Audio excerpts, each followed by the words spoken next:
Doamnelor și domnilor, vă invităm să luați loc. Începem în câteva minute.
Late light settling in the room.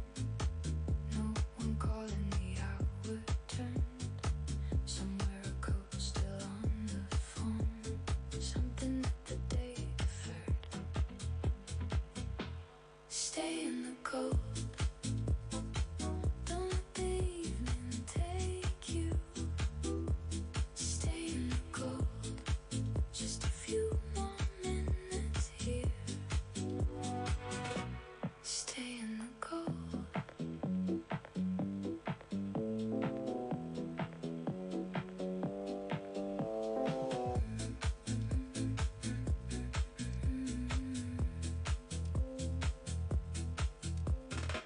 Perfume deep in the curtain fold. Marble cold beneath the floor. 8:30 and the glass holds gold. Something making you stay once more. Stay in the cold. Don't let the evening take you. Stay in the cold. Just a few more minutes here. Stay in the cold. The door was locked an hour ago, but something in this room won't go. Not the scent, not the shape on the chair, just the way the evening settled there. Stay in the cold. Don't let the evening take you. Ladies and gentlemen, please take a seat. Few more minutes. We will begin shortly.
left your jacket on the chair again.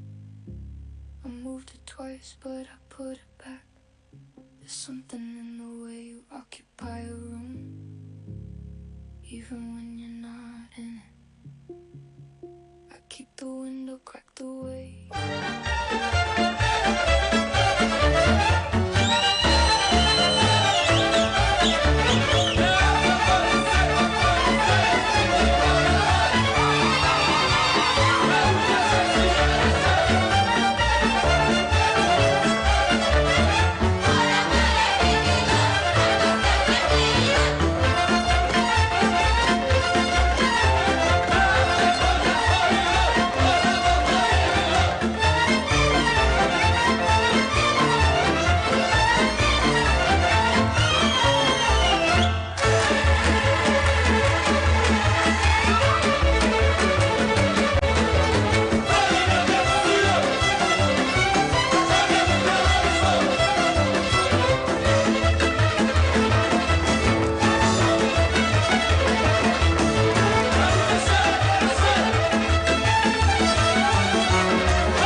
Ladies and gentlemen, welcome to Moldova Digital Summit 2026.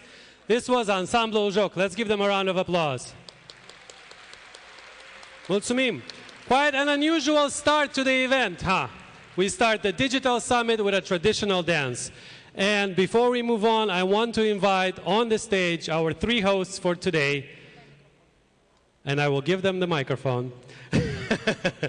Please welcome Ana Chirița, Marina Bzovei, and Nicoleta Colomeț.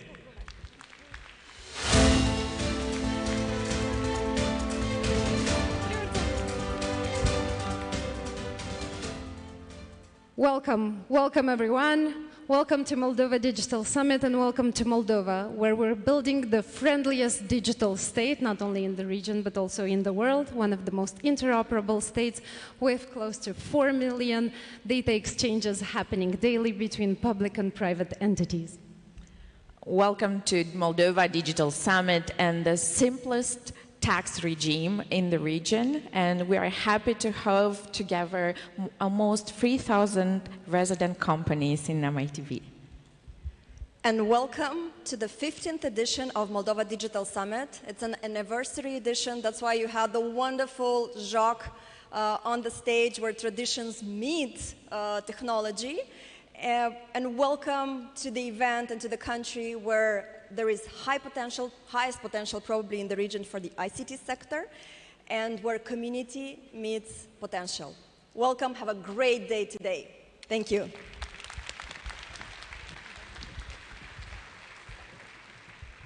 Also, we will be breaking a tradition today. I will not be presenting from the usual desk you've seen me for the past 3 years, and I already see some eyebrows raised, but I will get off stage now because I want to welcome on stage Prime Minister of Republic of Moldova, Alexandru Munteanu.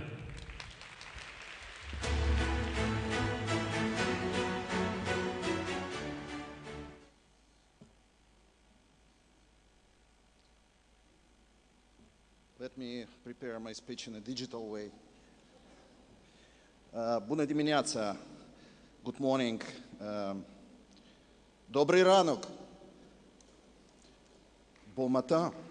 I guess I will stop here with all the languages because I don't know how we had a wonderful dance and I should be up to the standards of that energizing beginning. And obviously I prepared the speech, but let me start with something very simple. A little survey, just 3 questions I want to ask you. Well, the first one, very simple. How many of you don't have that gadget? Just raise your hand. Well, I don't see many hands.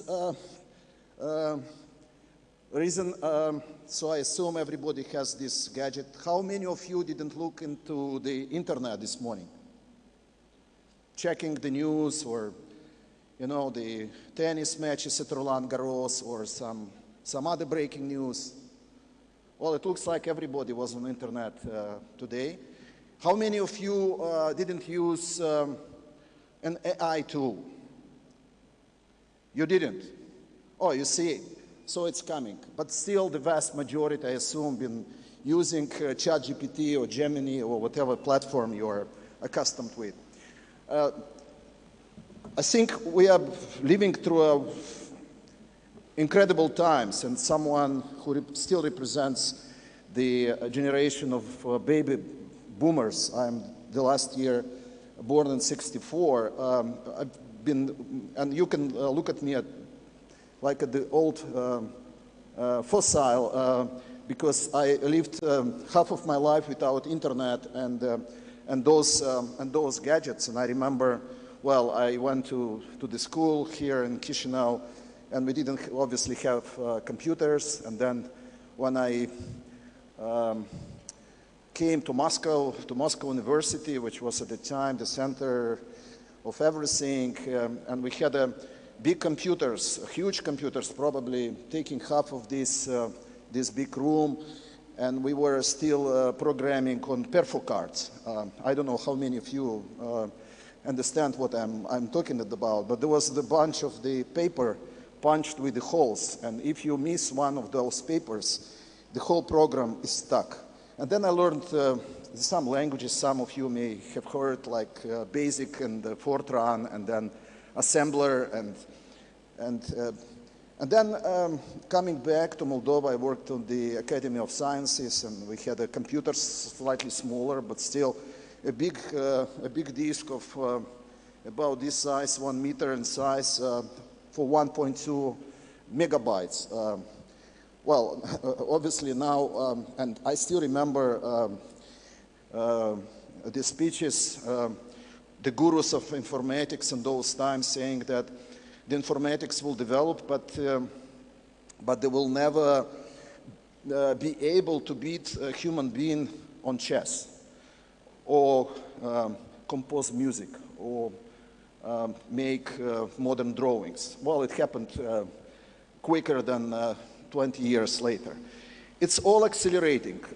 I'm fortunate to have 2 of my sons in US, in New York, in IT sector, and when they start talking, I'm lost in the first 5 minutes. And they're telling me that they have to reinvent themselves, they have to accelerate, they have to learn. So coming to Moldova, technology has not simply changed our life, it changed everything. And the Republic of Moldova, here we made the choice, because digital transformation is not about computers, it's about creating this inclusive environment, giving the power of citizens to access services faster, the power of businesses to grow faster. For us, digitalization is not just a technological choice, it's a choice of competitiveness, transparency, resilience, and a choice for Europe. We choose to compete, not through size, but through talent. Actually, here, just 10 days ago in this room, I was speaking to the graduates, to the Moldovan graduates, and kind of trying to convey them the message that, well, the life is not always about butterflies and milk and honey. It's about competitiveness. It's about developing talents, and every young professional has a unique talent. You need to find a way to enhance it, embrace it, and develop it. And that's what we here at the government of Moldova are trying to achieve. And we already have done quite a lot of things, especially for us, the older generation, traveling to the so-called old Europe. We see that we achieved quite a lot. That's not the point of complacency. We need to do even more. And that's why we are creating this environment here with all those IT parks, and we are trying to bring the best talent. And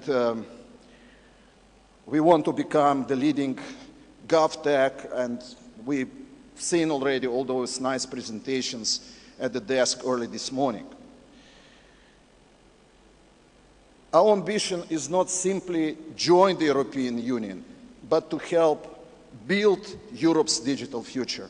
I think digital industry is very global now. It's very hard to convince a young professional and young IT or software engineer to stay in one specific place when his biggest asset is laptop computer, which he can take and move to Bangalore or... And then the question is, why not Moldova? Or why is Moldova? Well, Moldova now rocks. Moldova now is hot.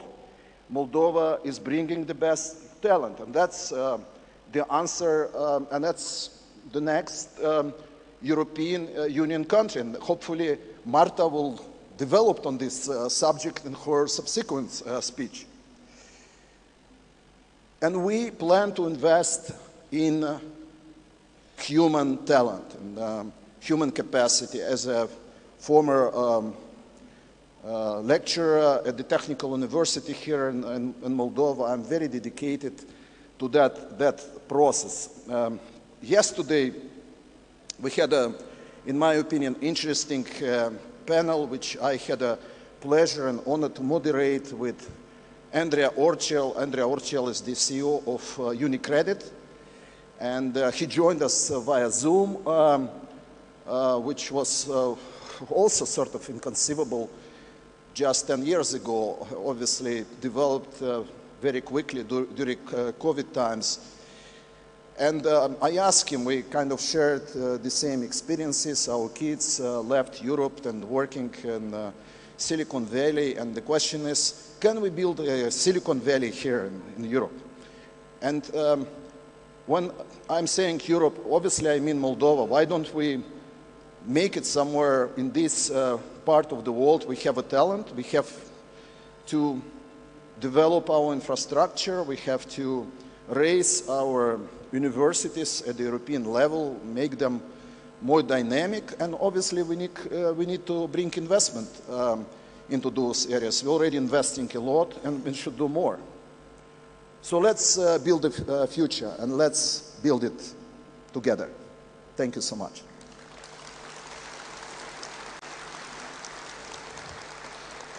On this note, and without further ado, I would introduce Marta Kos, EU Commissioner, and a very good friend of Moldova, and a very inspiring person.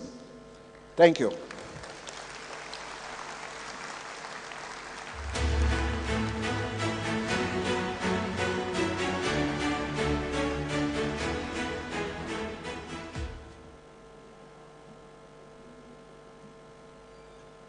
Why do you go to Moldova so often?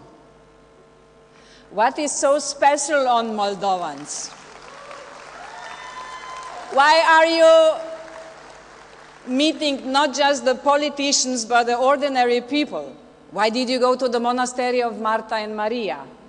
Do they really have enough and good cherries and plums and strawberries to be exported to Europe? Is their food so good? How did you make placenta? Dear Prime Minister,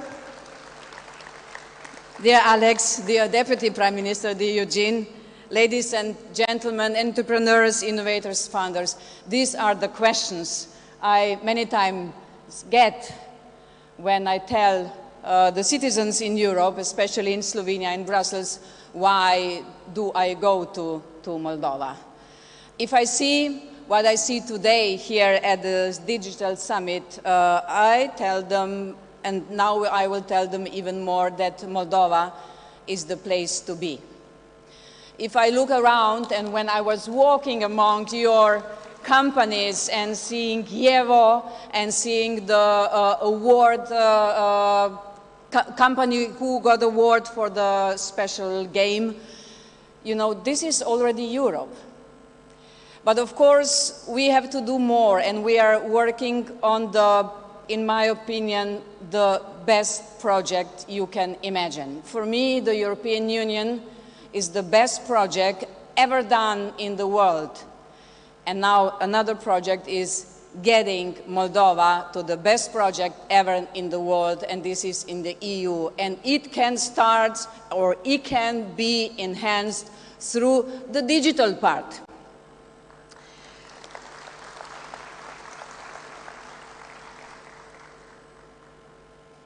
In my conversations with Moldovans, the conversation is often about the great progress you are making on your EU path and about catching up with the rest of Europe. But not here. Moldova already is a digital success story. In digital services, you have an edge.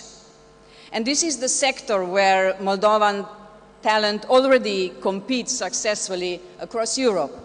A sector that creates wealth here in Moldova, a sector where young people can build careers while remaining rooted at home in Moldova.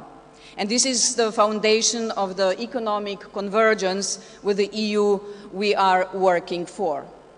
There are already great startup success stories, like Planable, which thousands of companies around the world use to manage their social media, or Self-Talk, a very promising startup which uses, where are you, which uses technology and psychology to make mental health support more accessible. And I think we will have to be all in a good mental health, being confronted with the geopolitical challenges in today's world. Or take the Moldovan startup Argus AI, a true European success story.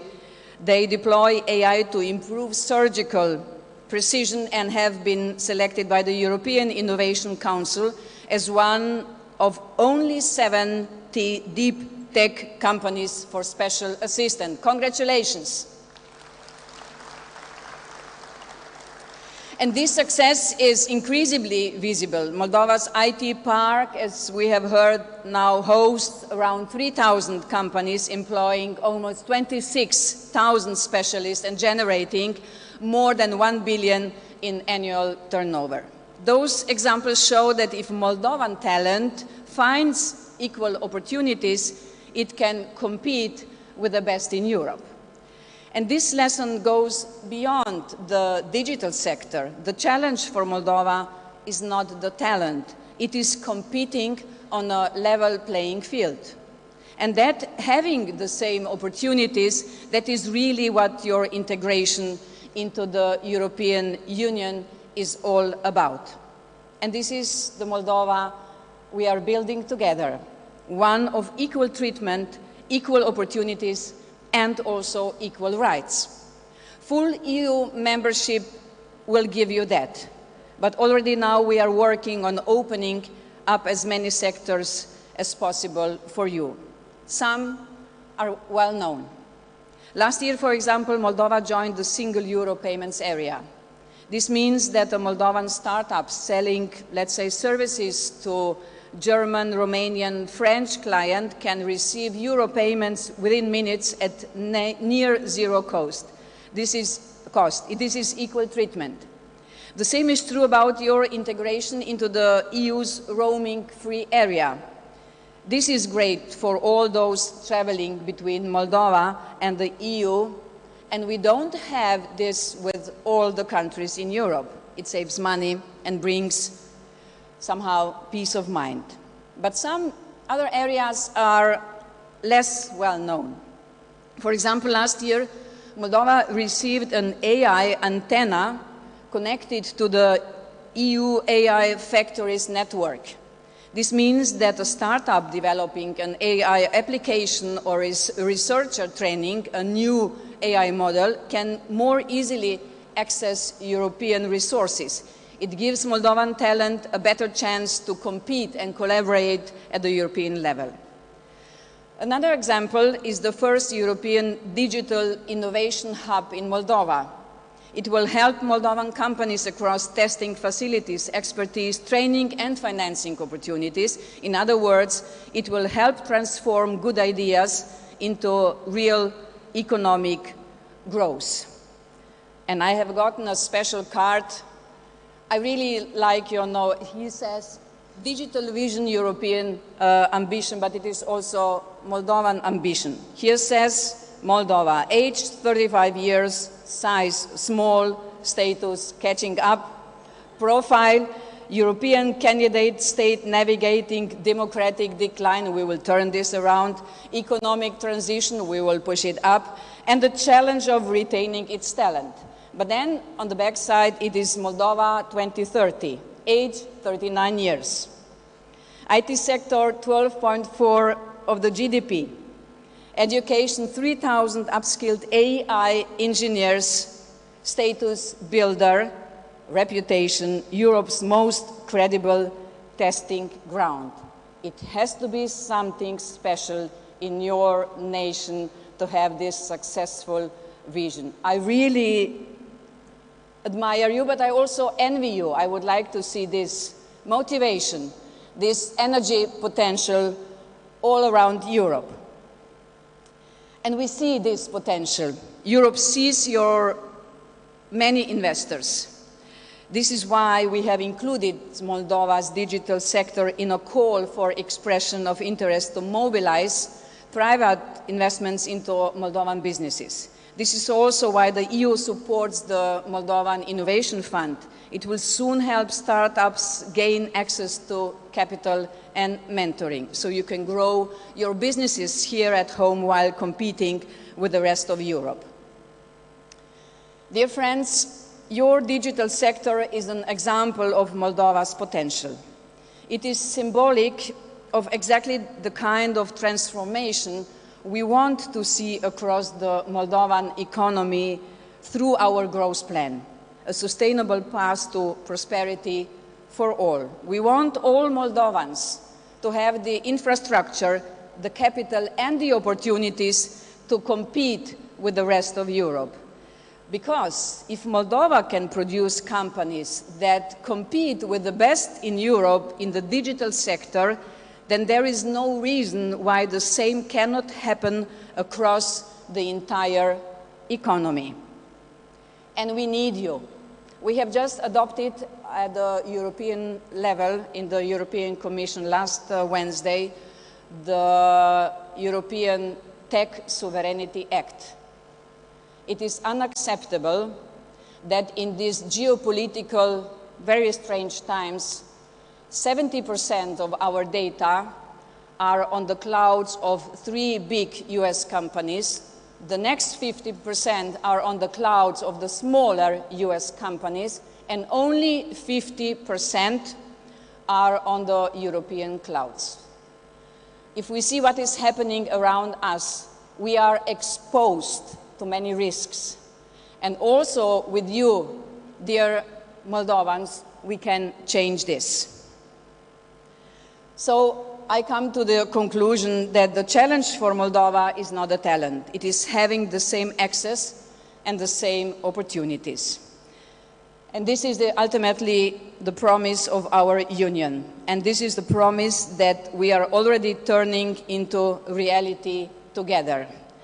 Since yesterday, we know that we will very soon open cluster 1 in the negotiations.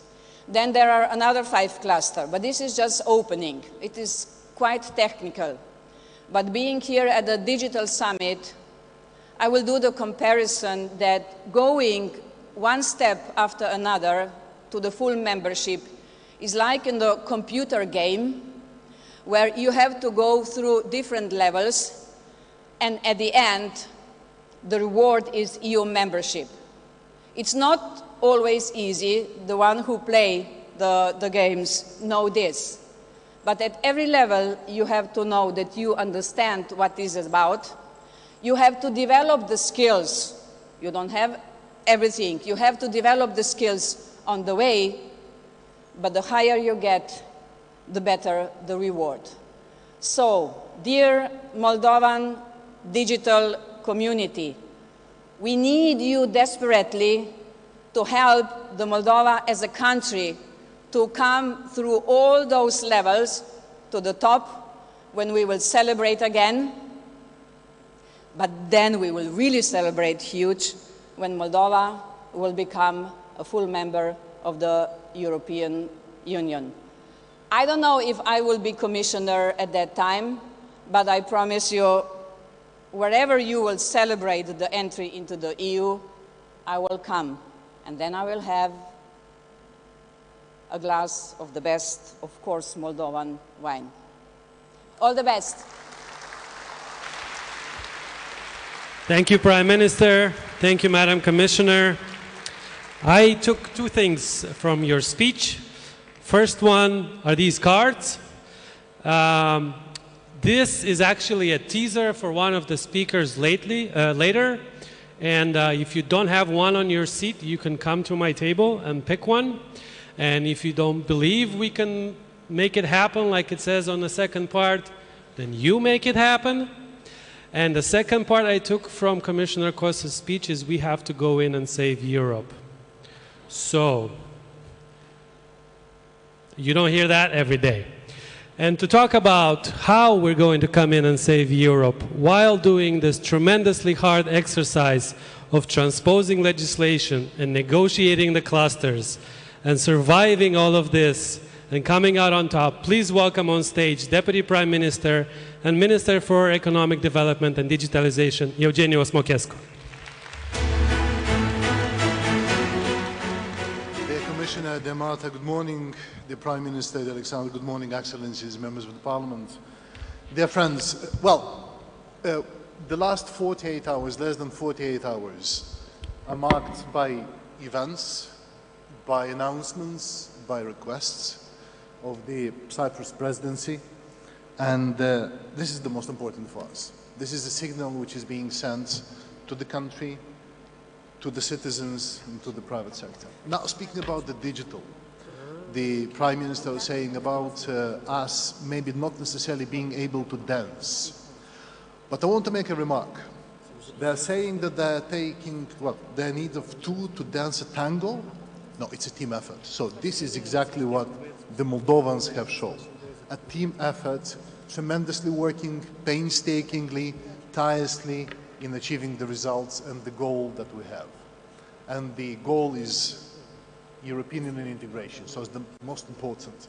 Now, speaking about the digital things, I'm glad that in the room I see a couple of lads that we have started back in my previous life with one of the logos on these running logos of the institutions, the e-governance reform in this country. Well, 2026, we do not speak anymore about the e-governance reform, except the e-governance agency. But that E at that time was standing for electronic.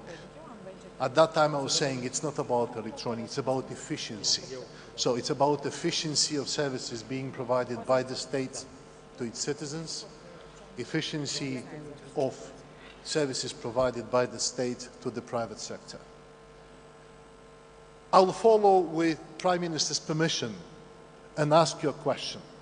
How many of you, please raise your hands, know the difference between digitization and digitalization?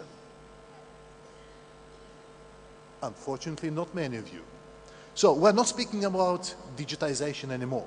It's about information which is being digitized. We're speaking about digitalization. We're speaking about processes being digitalized. So we're here, Digital Summit. We're speaking about digitalization.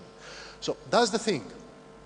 When we have started the country, the reform here, and by the way, we'll speak during the next panel, or the first panel of this event today, about some of the inputs, lessons learned, the challenges we've discussed about more than 10 years ago, about simple things. Today we speak about digitalization and we speak about artificial intelligence.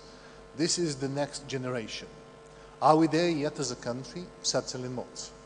I was looking at the figures this morning. We're 60th among the nations using AI, and about almost 20% of our population is using AI.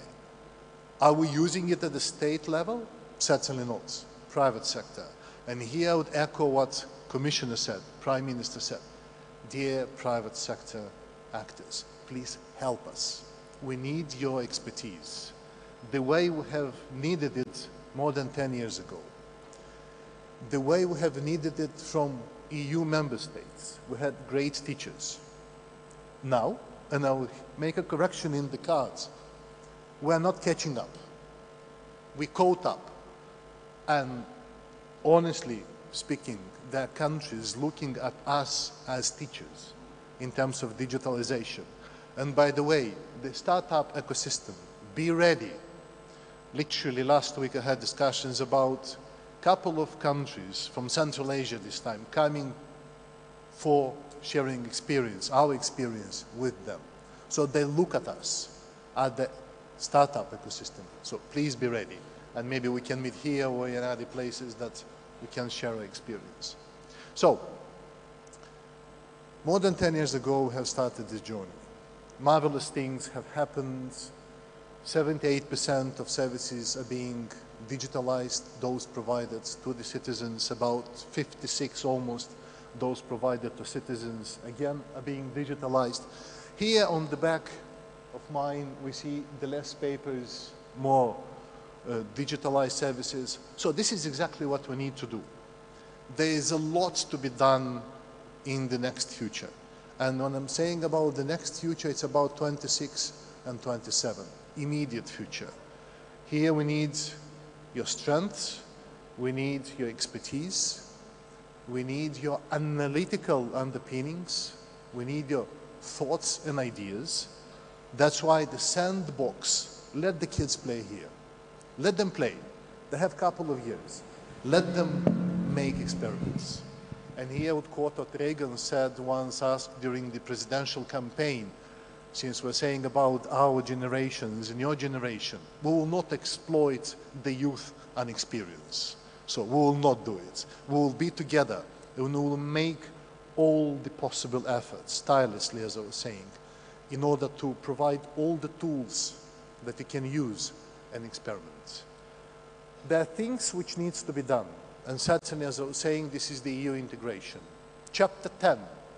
Those who do not know, Chapter 10, it's about digitalization. It's about one of the chapters that we have to negotiate, and I'm proud to say that we are ready as a country to provisionally close it in 2026. It has been done tremendous work, and thanks to the team sitting, including here, to the ministry, to the private sector, and certainly to the European Commission, which hears us, listens, and notes. Tremendous work. I will not repeat what Madam Commissioner said in terms of what has been done so far. More to be done, definitely. Yes, we have to do more. The sandbox. But that's number one. Number two, less papers and more digital services.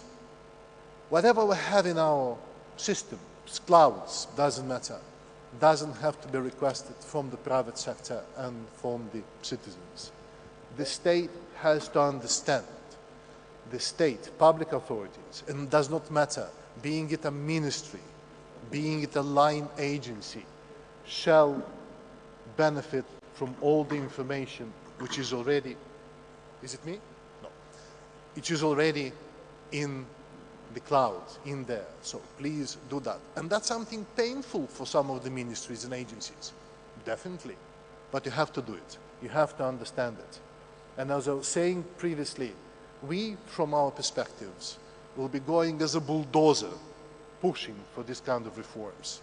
And we will not stop there until we reach 2028.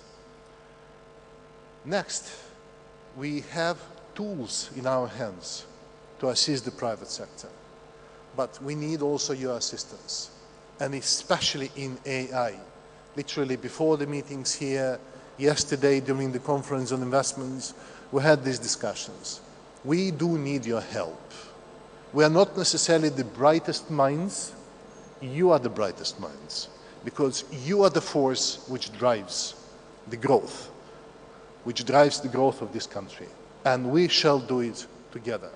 Since this is something which tomorrow will be out pension with AI if we are not addressing it today.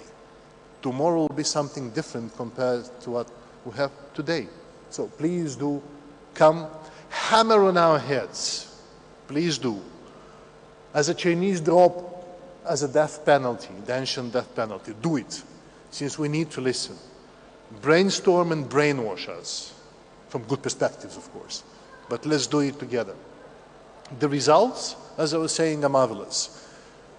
We have calculated a couple of the savings that have been registered by the private sector from the digital perspectives, but also from cutting the red tape in the country. 264 million lei only from one package of modifications back in December 2025. It's not a lot, but we have calculated what we'll have in 2026. 5 billion lei if we implement everything from A to Z.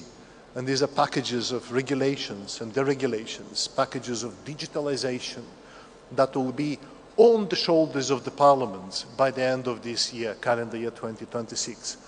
And we'll have to do it, and we will do it. So there is a promise from our side. And please do tax us if we do not keep our promises. So far, we have kept. And we've seen the figures, 93% of all the reforms from the reform agenda have been implemented, cascading into trust, cascading into opening the first cluster, but also cascading into investments. Now we need to bring more investments into the digital area. So that's the third point that I want to leave you with. More investments, a trusted partner, especially in cybersecurity. There we have proved to be resilient, to be agile, together with the European Union, together with member states of the European Union, and with the private sector. In 2025, a figure which I haven't made it up, probably have had it, but we had it from our partners.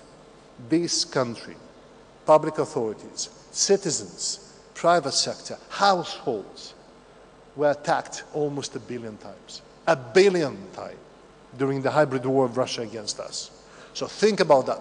We've done by learning and we've learned by doing.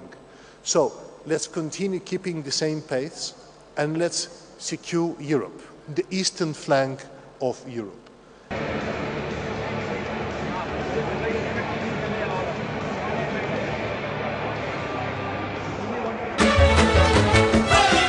Dar voi în sală puteți să aplaudați dacă tot cântă muzica asta. While they take a picture, I want to remind you that we also have a parallel agenda at the business and international stages. And also we have live translation powered by AI. So if you need translation, you can, at the entrance, you can go in and scan your QR code and get a translation device. Thank you, everyone. I hope everyone is okay. All right. Deputy Prime Minister, I take it your speech is over? Yes, okay. So while the Deputy Prime Minister waits for us to set up the stage, I want to remind you quickly who helped this event happen. Obviously, this is under the patronage of the Government of Moldova and the Ministry of Economic Development and Digitalization. The organizers are ATIC, Moldova Innovation Technology Park, Agenția de Guvernare Electronică, and TechWell. Strategic partners are European Union, powered by Marta Kos, German Federal Ministry for Economic Cooperation and Development, BMZ, and German Agency for International Cooperation, GIZ. World Bank, UNDP, Italy, Ukraine-Moldova American Enterprise Fund, Innovate Moldova, Swiss Cooperation Office in Moldova, Helvetas Moldova, UN Women, UNICEF, Nordic Council of Ministers, Public Services Agency, and Organization for Entrepreneurship Development. The sponsors are Diamond, MasterCard, Gold, Orange Moldova, Silver, IBM, RSD, Proactive Hunt, Palo Alto, Mecanis, Salesforce, International Media Support, Amazon Web Services, Brunelli Canto, Porsche, Dorna, Chateau Cojușna, Bolt, and Oracle. And community partners are Business Voice, Startup Moldova, Floral Soul, and AmCham Moldova. The media partners are also worth mentioning: Agora, Diez.md, Forbes Moldova, Foxco, Radio Noroc, Rupor, Știri.md, Point.md, Newsmaker, Realitatea, Bani.md, Simples, The List, and Vocea Basarabiei. And I see we are almost ready. Before I ask for the Deputy Prime Minister to come back on stage, I just want to remind you that we also have an expo zone behind us. So whenever you feel like you need to take a walk and see what we've prepared here today, you can always go around, not like the previous years, through my back and into the cameras. No, no. You have to leave this area and go around and then go to the expo area. Okay? So if we are ready, I want to fix my iPad. I want to invite back here on stage Deputy Prime Minister and Minister for Economic Development and Digitalization, Osmochescu, who will have a panel about Digital Moldova, European Future, accelerating EU integration through innovation. And he has a large list of guests, and I'll let him invite them on stage. Yeah? If you don't mind, Deputy Prime Minister, you have a microphone? I'll give you mine. Oh, okay, fine. I don't hear the applauses. There you go. Do you want me to invite them? The guests? Okay. Guido Beltrani. Her Excellency Petra Lark. Daniela Gasparikova. Dr. Verena Tsel. Maha Damaj. Isabel Neto. Domenico Stoyanovska and Adrian Gutsu. Louder, louder. There you go.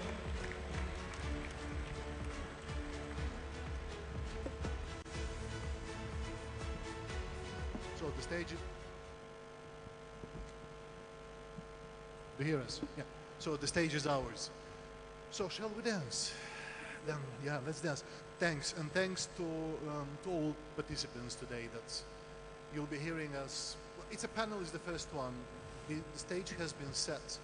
But the most important, and as I was saying at the beginning, we need to hear feedback.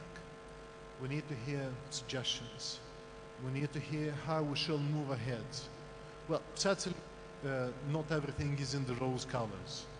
What has been done, and I'll repeat myself with your permission, is marvelous. The results are fantastic, but there is need for more. And with your permission, may I start with you, Madam Ambassador. Sweden has been a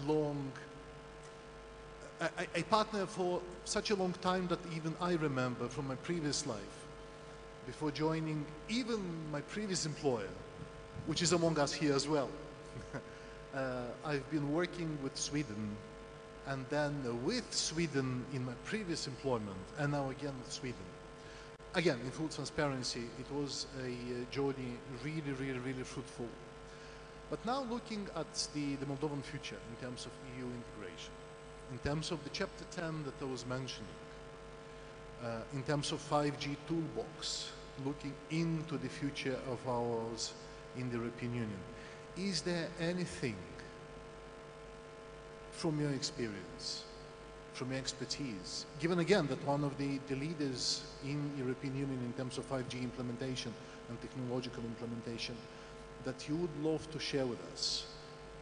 Maybe some critiques, what we can do better, What needs to be done better? How shall we move? Faster? Slower? Who knows? The floor is yours. Thanks. Thank you. You can answer. Good. Well, thanks. Those are really good questions, and I'd love to be able to answer some of them. First of all, maybe let me start with the fact that Moldova's European future will be built on digital infrastructure. And infrastructure is only as strong as the trust we can place in it. Because a network, of course, is not just cables and antennas. It's the backbone of public administration, of banking, of energy, of healthcare, and of defense. So who builds it and who could one day control it? It's not only a technical question, but ultimately one of sovereignty. The EU has been quite clear for years that not all suppliers carry the same risk. The 5G security toolbox that you were referring to introduced the concept of high-risk vendors and urged member states to restrict them in critical networks and their functions, and to pursue multi-vendor strategies to avoid a dangerous dependency on any single supplier. And this is no longer just guidance.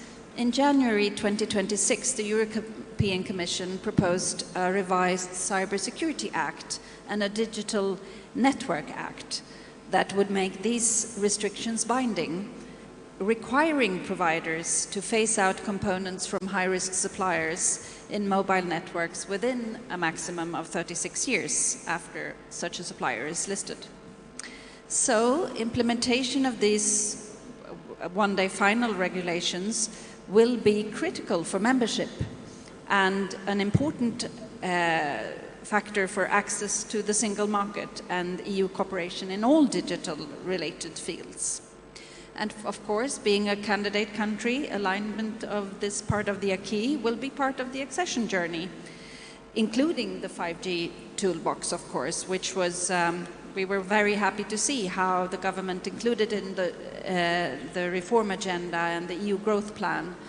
I think these were really important steps. So a key message to Moldova in the rollout of 5G across your country is that it's far cheaper and far safer to build trusted from the start than to rip and replace later. Moldova has the advantage of being able to design resilience rather than to retrofit it. And maybe just you asked for Swedish experience, and we do have some.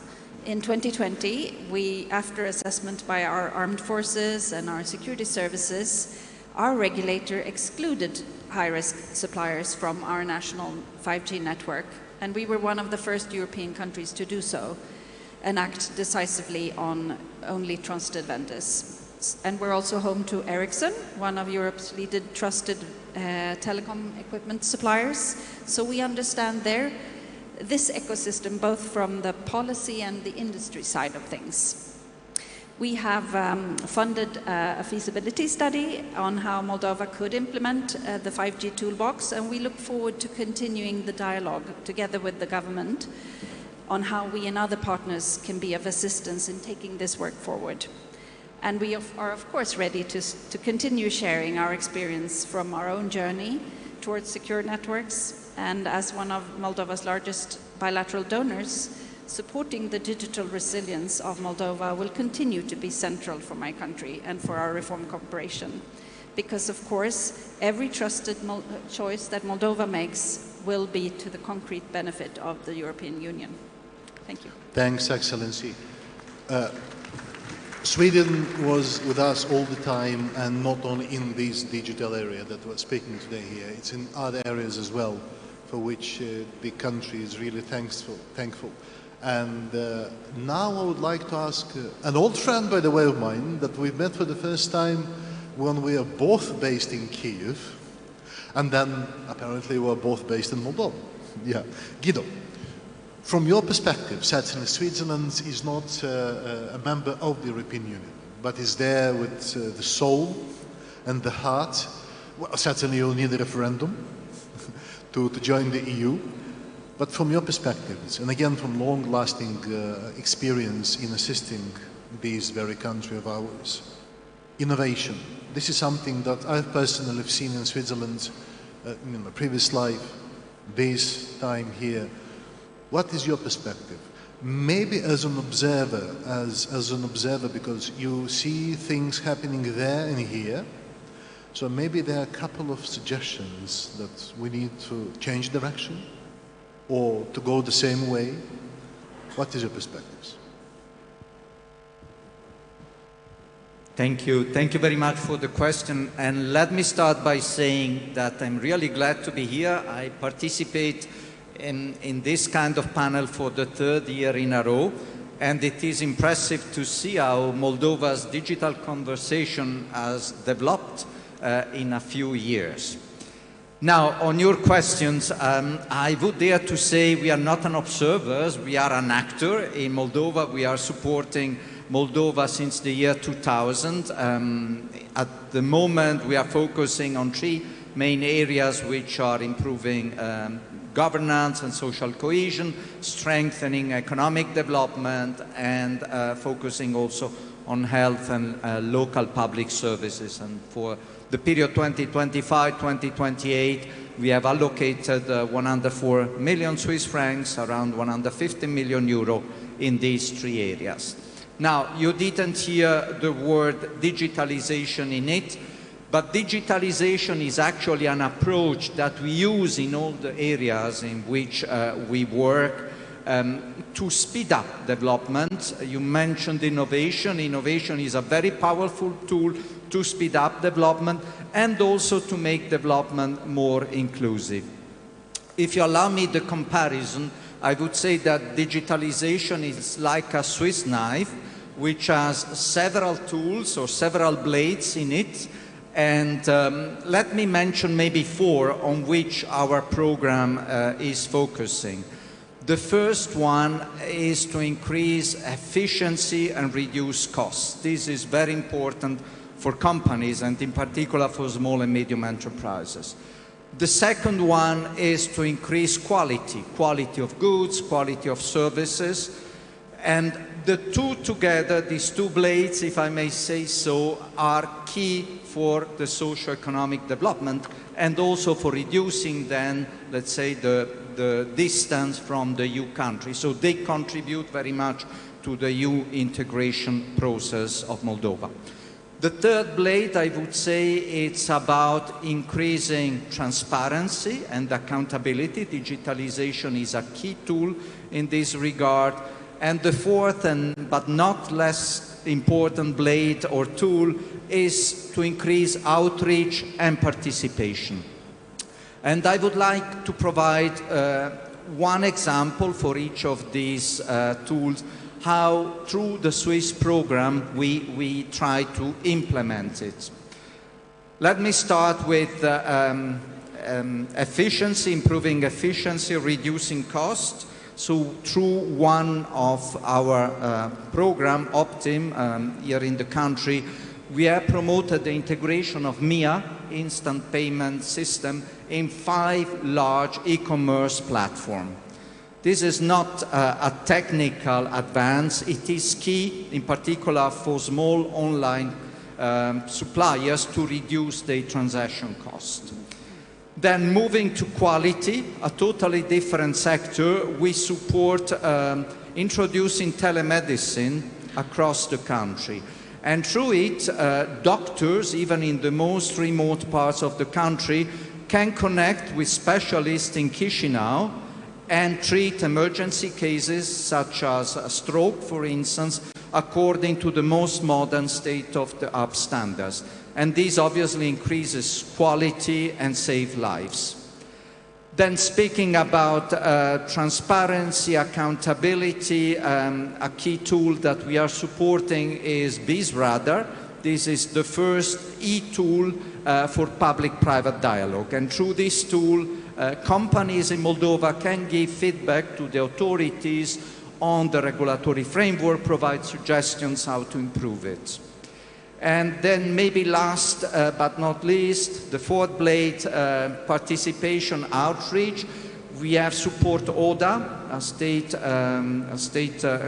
institution, to create its digital platform, which provides an overview to companies on public, over 60 kinds of public support schemes. So this increases enormously the outreach of the ODA services. Maybe to conclude, one word looking to the future, because we have spoken about what we do now. The entire day of tomorrow is dedicated to digitalization in education. And I think this is also key to promote digital skills of the youth. You don't need that much here in Moldova. I think all generations are already very much digital. But I will be glad to be here tomorrow. We organize together with the summit a big competition for young people to provide IT solutions to social or environmental challenges. And this is also, let's say, a brick on the wall that we are building towards fostering further the digital skills of the inhabitants of this country. Thank you. Thanks, Guido. Blades, sharp blades. So we have to be careful. Well, with AI, probably we have to be careful, you know, because there's so many, the information around that we have to be careful. So you're speaking about responsibility, you're speaking about transparency. Daniela, may I ask you about the UNDP's vision in terms of sustainability? How we can do better in terms of being sustainable. Since UNDP is involved in different programs in the country, with certainly public sector, but the public and the private one, where do you see that we need to do more and how? Thank you. Thanks, Thank you very much, Mr. Minister, dear colleagues, dear partners, dear participants in this wonderful event. It's also for me the third year in a row that I'm here together with Guido and with a few more colleagues. Let me start by making reference to something that you said in your speech, because I believe it gives me a good segue into the talking points that I had prepared. You mentioned that we started collaborating in Moldova on the digitalization of the public sector and institutions 10 years ago by introducing one of the institutional blocks, e-governance agency. And you mentioned E is not relevant anymore. My opening point is that the governance in the title has never gone away, and it is even more relevant today than we realized those 10 years ago.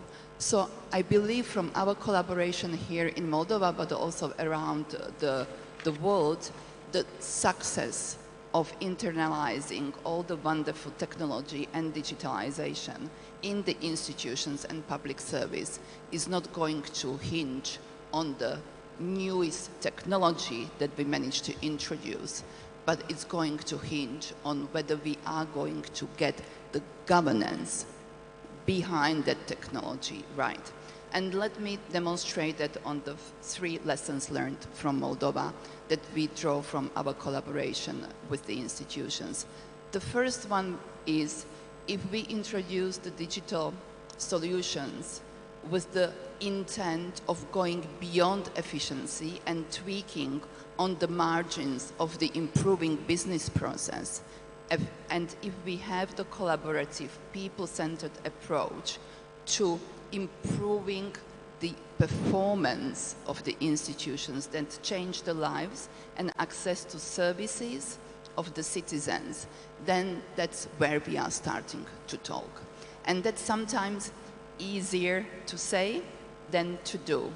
Oftentimes we have seen digital solutions being the purview of the IT department and a few enthusiasts in the institutions. Where we see them to stick is when they become the part and parcel of the policy objectives, performance objectives, against which the institutional performance is being measured, meaning benchmarks, why the institution is there, why and for whom do we come to work every single day, and how the digital is allowing us as the public servant to better deliver on our mandate. Then that brings me, if we get this element right, then the digital becomes the vein, the wiring of the institutions that runs across and becomes a critical asset that the institutions are utilizing in delivering for the citizens. However, the second lesson learned is that our management systems, being the public finance management, budgeting, procurement, the way we manage assets, are geared and are designed for managing asset as a car. Meaning that we define the specification, we procure it, and we then from time to time manage it and maintain it, right? So we put it in the budget, and then, every year basically we go for the checkup. If we take digital solutions and digitalization as an asset, these old models of the budgeting, procurement, and managing assets do not apply. Because if the digital is wired into the institution, it is wired into the way the institution evolves, the legislation changes, and our approach to procuring, maintaining, and managing needs to evolve as well. It needs to be much more agile. It needs to be managed around the product. And digital as an asset is never finalized. Every time something changes in our context, in our environment, the digital asset, if it is inbuilt into the institution, needs to evolve and change as well. And the third lesson learned, and this is where I believe that's where other countries are coming to Moldova to learn, is about the data exchange and how the data is being governed. Moldova is an excellent example that has put in place very sophisticated infrastructure and capabilities for the data information flow and exchange. So this is where other countries can learn from Moldova. And again, if I use the game parable, we need to now go and step to the second level and second phase, and that's where the learning is happening, is how do we own and manage the data for the A to Z service delivery, if this service delivery underpinned by the digital solution as a product is not owned by one institution, right? So how do we manage that good experience for the user if the ownership of different modes and points doesn't rest with one agency, doesn't rest with one institution? So the way our institutions are governed is vertical. Digital service delivery usually spans across the institutions, and it's horizontal.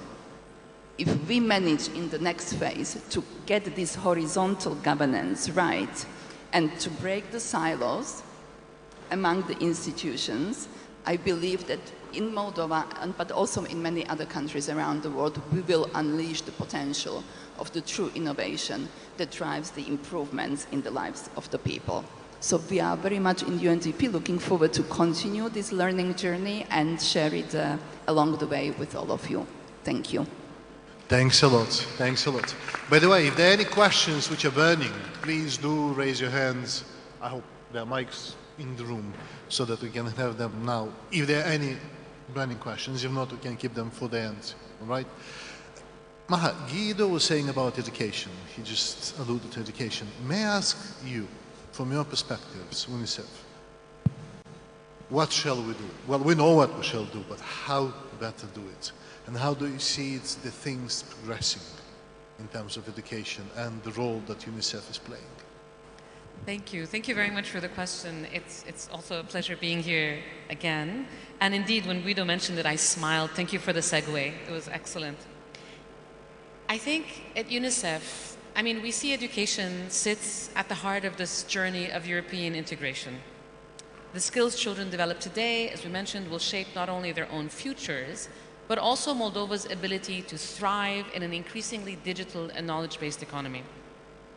So where we've started is we are working together with the Ministry of Education and Research in implementing the roadmap for the digitalization of the education sector, strengthening teachers' digital competencies through initiatives such as DigiProf and DigiComp Edu, modernizing data systems such as EMIS, the Education Management Information System, developing tools like EduTrack, expanding connectivity, promoting inclusive technologies that help every child participate and learn. But if we look closely, these initiatives are not fundamentally about technology. They're about a much bigger question. For much of the last 2 centuries, the greatest achievement of education was scale. Societies learned how to educate millions of children, and education transformed from a privilege enjoyed by a few into a right guaranteed to all. And since the adoption of the Convention on the Rights of the Child in 1989, education has been recognized as a fundamental right for every child. This was one of the most successful social and economic investments in modern history. It helped build the workforce that powered industrialization and economic growth, and in many ways, education and the economy were designed around the same logic: standardization. But increasingly, the economy is operating according to a different logic. Across sectors, the most successful institutions are no longer those that serve averages most efficiently. They are those that understand individuals most effectively. Healthcare is moving towards personalized medicine. Public services are becoming more citizen-centered and data-driven. Businesses compete by understanding the needs of increasingly diverse customers and adapting their products and services accordingly. In many ways, the defining institutional challenge of the 21st century is learning how to serve individuals at scale. And nowhere is this challenge more important than in education. Because children are not averages. They learn differently. And the education systems we inherited were largely designed for a world where responding to these differences at scale was extraordinarily difficult. This is where digital transformation, digitalization, but the digital transformation becomes truly transformative. For the first time in history, technology creates the possibility of combining 2 objectives that often appear to be in tension: scale and responsiveness. For 2 centuries, education systems became increasingly good at reaching everyone. Today, they have the opportunity to become better at understanding everyone. This ambition is deeply aligned with the European project. The European Union is often associated with regulations, standards, and institutions, but at its core, it is also a project of institutional modernization. A project built on the idea that public institutions should become more responsive and more capable of serving citizens. The European education area, the Digital Education Action Plan, Europe's broader digital transition all reflect this principle. That is why Moldova's progress in digital transformation matters.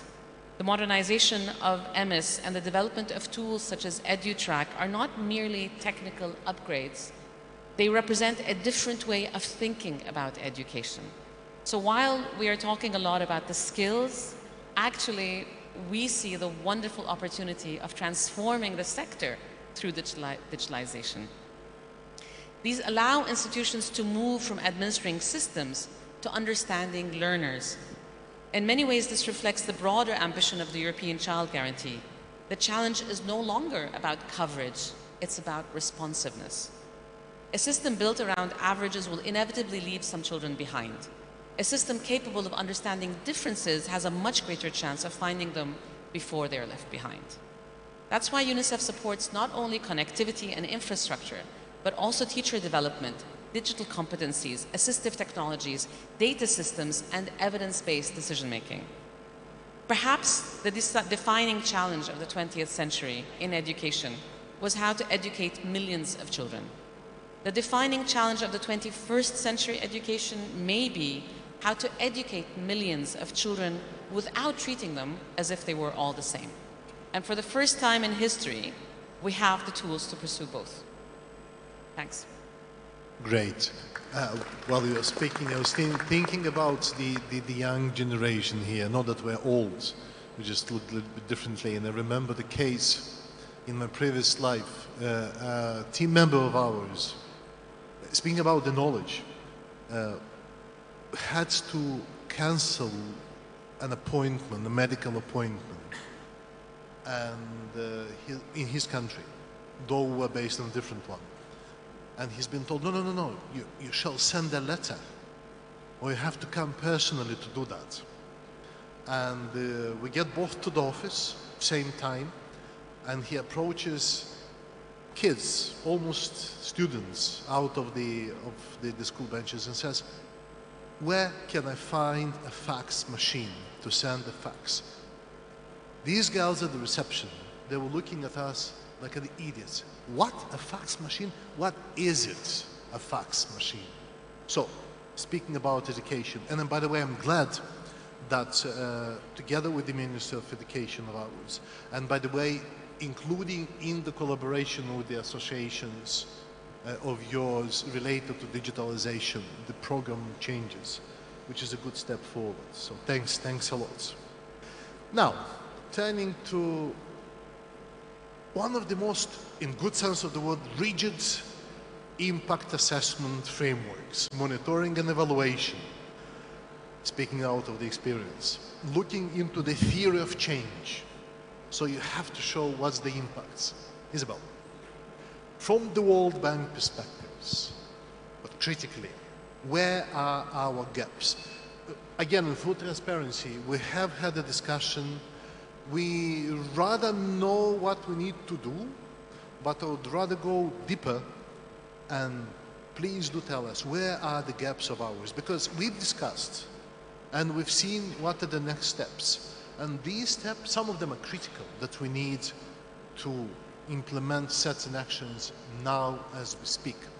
In my speech, previous one, I was saying about friends being in the room that have initiated the e-governance reform, which transformed into digitalization these days.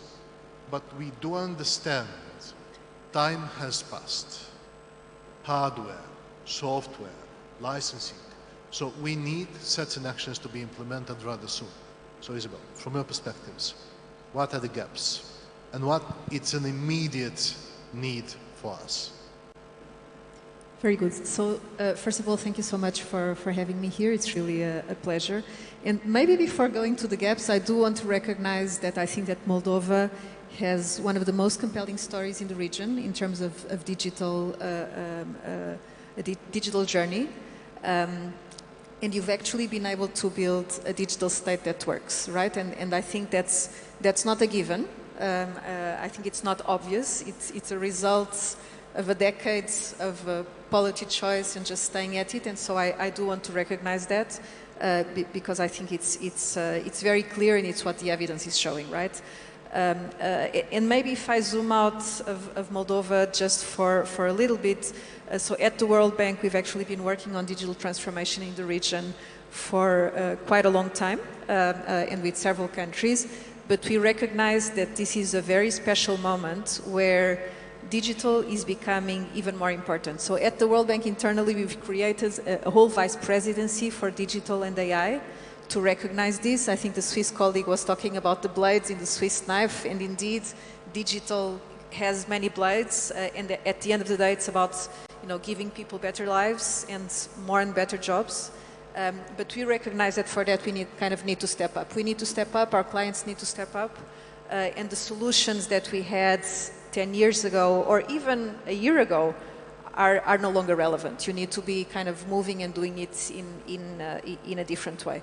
So in Moldova specifically, we've been privileged to be a partner, an anchor partner of the government for the last 10 years with 2 operations, with a sustained technical dialogue. And I think that, again, we're happy to see that the results are showing in Moldova. I think you've built a lot of important systems, services online that people are using. The usage has grown more than 50%.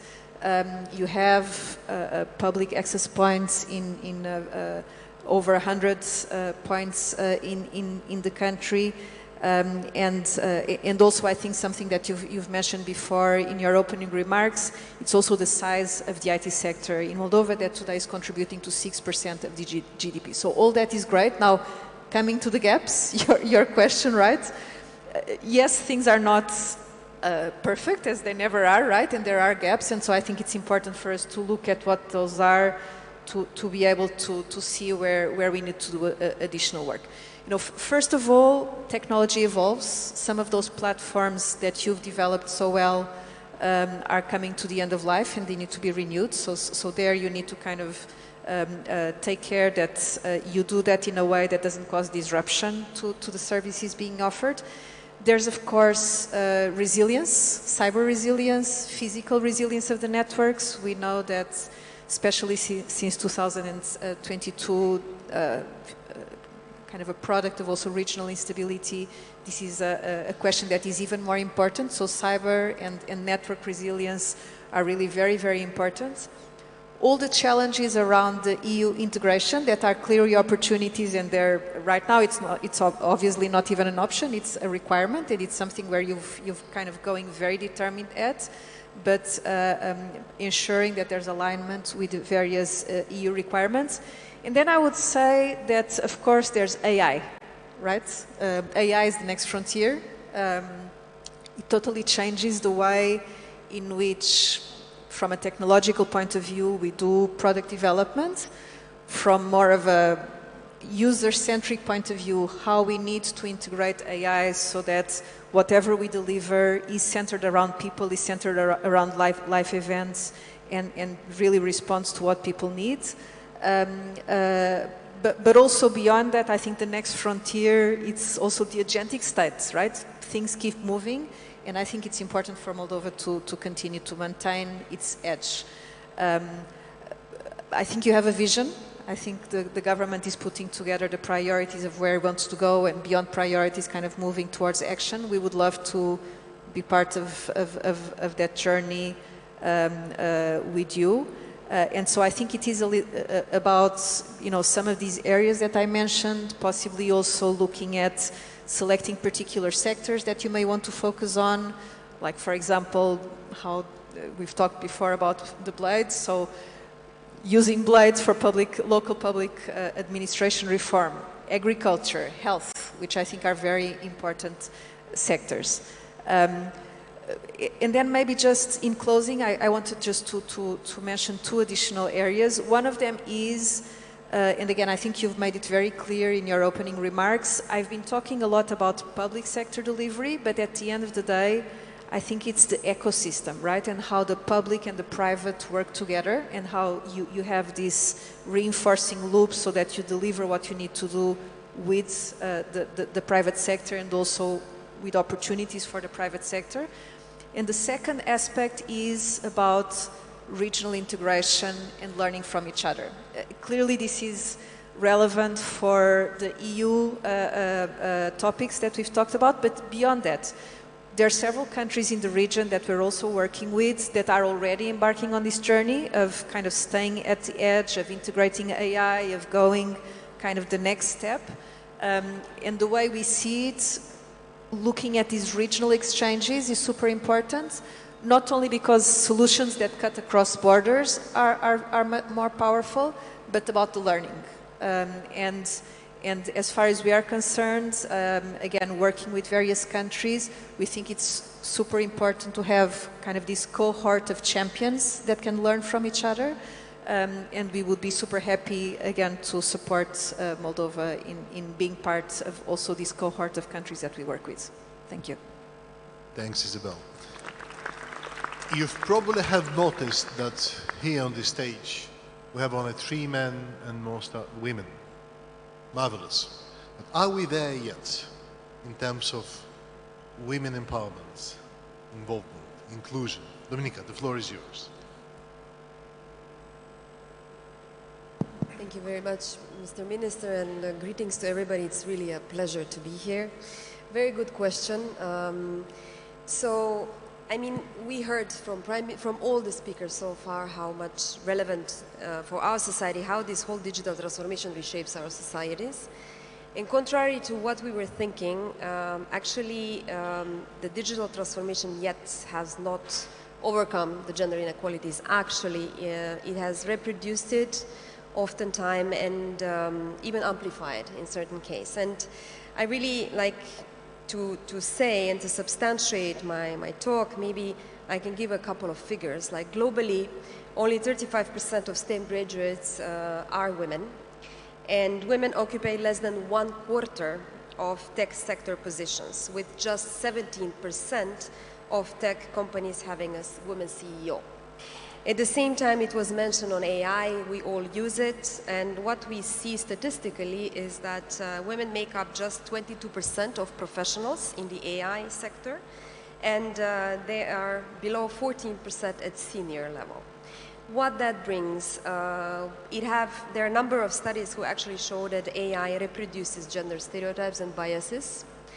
And we see a lot reproduction of men in the leadership roles, and women reproduced in a way presented in domestic sphere, and all the algorithms are bringing that perspective. Now, what I want to mention here, and I'm very glad that it's going to be discussed later at this digital forum, how women and men use this online sphere and what risks they're facing is also different. And what we have from global data is actually that 85% of women have experienced online or digital violence, which is a very alarming data, and it's something that concerns us all.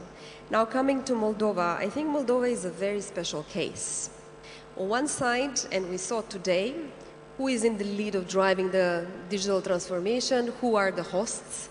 They were all women, and it beats somehow the global statistics, but at the same time, when we see the statistics in Moldova as well, they are mirroring the global ones.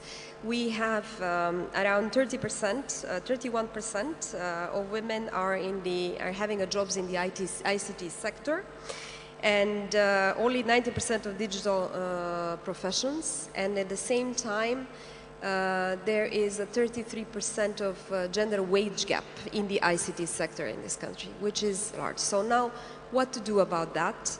There are several approaches which are ongoing and which are very relevant. One is to enroll more girls in the STEM sector. Already in 2015, UN Women, in partnership with Sweden, launched this initiative, Girls Go IT, which in the meantime got a life in its own. So it continues under that umbrella to have a number of initiatives involving more girls to the STEM sector. And tomorrow there will be some showcases of that in this summit. The second area is enrollment is not enough. The retention is a problem. So on one side, what we are seeing, STEM graduates, women STEM graduates do not tend to stay. After 1 year, they are leaving. Plus, with the development of AI, the jobs which are most at risk are those which are covered by women. So what we do, we have several initiatives around this, like the Women in Online program. We do support the iHubs, having alternative childcare facilities within the iHubs in this country. We run several initiatives like the cyber security trainings, digital education, which are all relevant, including on addressing the wage gap. Today we have a specific panel where the gender wage gap in tech sector is discussed overall, and where very soon a new platform, digital platform called Plata Egala MDL will be launched by the Ministry of Labor that we work jointly with ILO and Swiss Development Cooperation, where there will be a tool to calculate whether the gender wage gap is and what is the trend. So it needs to be constantly monitored and engaged. And lastly, I think one and last point, which is highly important, is the policy and the whole AI governance, where Moldova now is in an excellent position to drive the whole process of addressing these gender gaps through specific gender data included in the AI governance overall, and we have a number of spaces to do. The roadmap you're developing, and I think all of that aligns with the EU AI Act, so it very much aligns with the EU fundamentals chapters, but also on a very concrete process which are going in the country now. So I hope I answered your question, but in a nutshell, this is where the situation is when it comes to equalities in the digital sphere and those gender biases that we are still facing. Thank you. Thank you very much indeed. May I ask Verena now the German perspectives? We've heard from Sweden, we have heard from multilaterals, internationals, so now Germany, another partner of ours since from the beginning of the Moldovan independence, from the moment we have started our sovereign steps, including in digitalization, including innovation. How do you see it? What we are doing the right way or the wrong way? But please be blunt and tell us exactly what needs to be done. Again, since here we speak about partners at the political level, technical level, but from the perspectives of another member state of the European Union, since this is exactly the path that we want to take. Yeah, hello everybody. Thank you, Minister. Great to be here for this important topic. So to refer directly to your question, I just want to quote yesterday's speeches where everybody said Moldova is a small country, but one advantage is that it's moving very fast.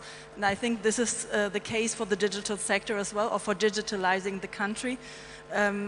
I always admire how fast you are. This is something we could never do, if it's because we're a big country or because we are too slow in digitalization our processes, but this is something you really impress us all, I think. And digitalization is really a cross-cutting issue, I think, for all sectors and as well for the German Development Corporation here with Moldova. So we try to support you in this endeavor wherever we can. I would pick out maybe 3 topics, these sectors, where we see it as crucial now for the EU integration and for moving forward for the economic development of the country to really move fast.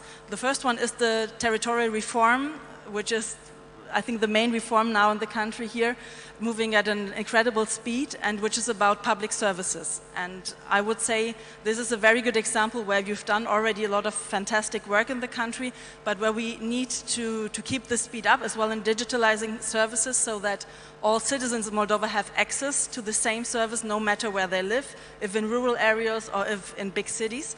And this is something we would try to support together with other partners as well, establishing the CAPs really across Moldova, because this not only means access to good services for citizens, but as well enabling the communities to manage projects, to track their energy sources, to really have a good database as well, a digital database, to know where do we need to invest, where are gaps, what do I need to tackle first. So this would be one priority sector where we really are looking forward to the cooperation, to continue the cooperation we already have. Another one is the SME ecosystem.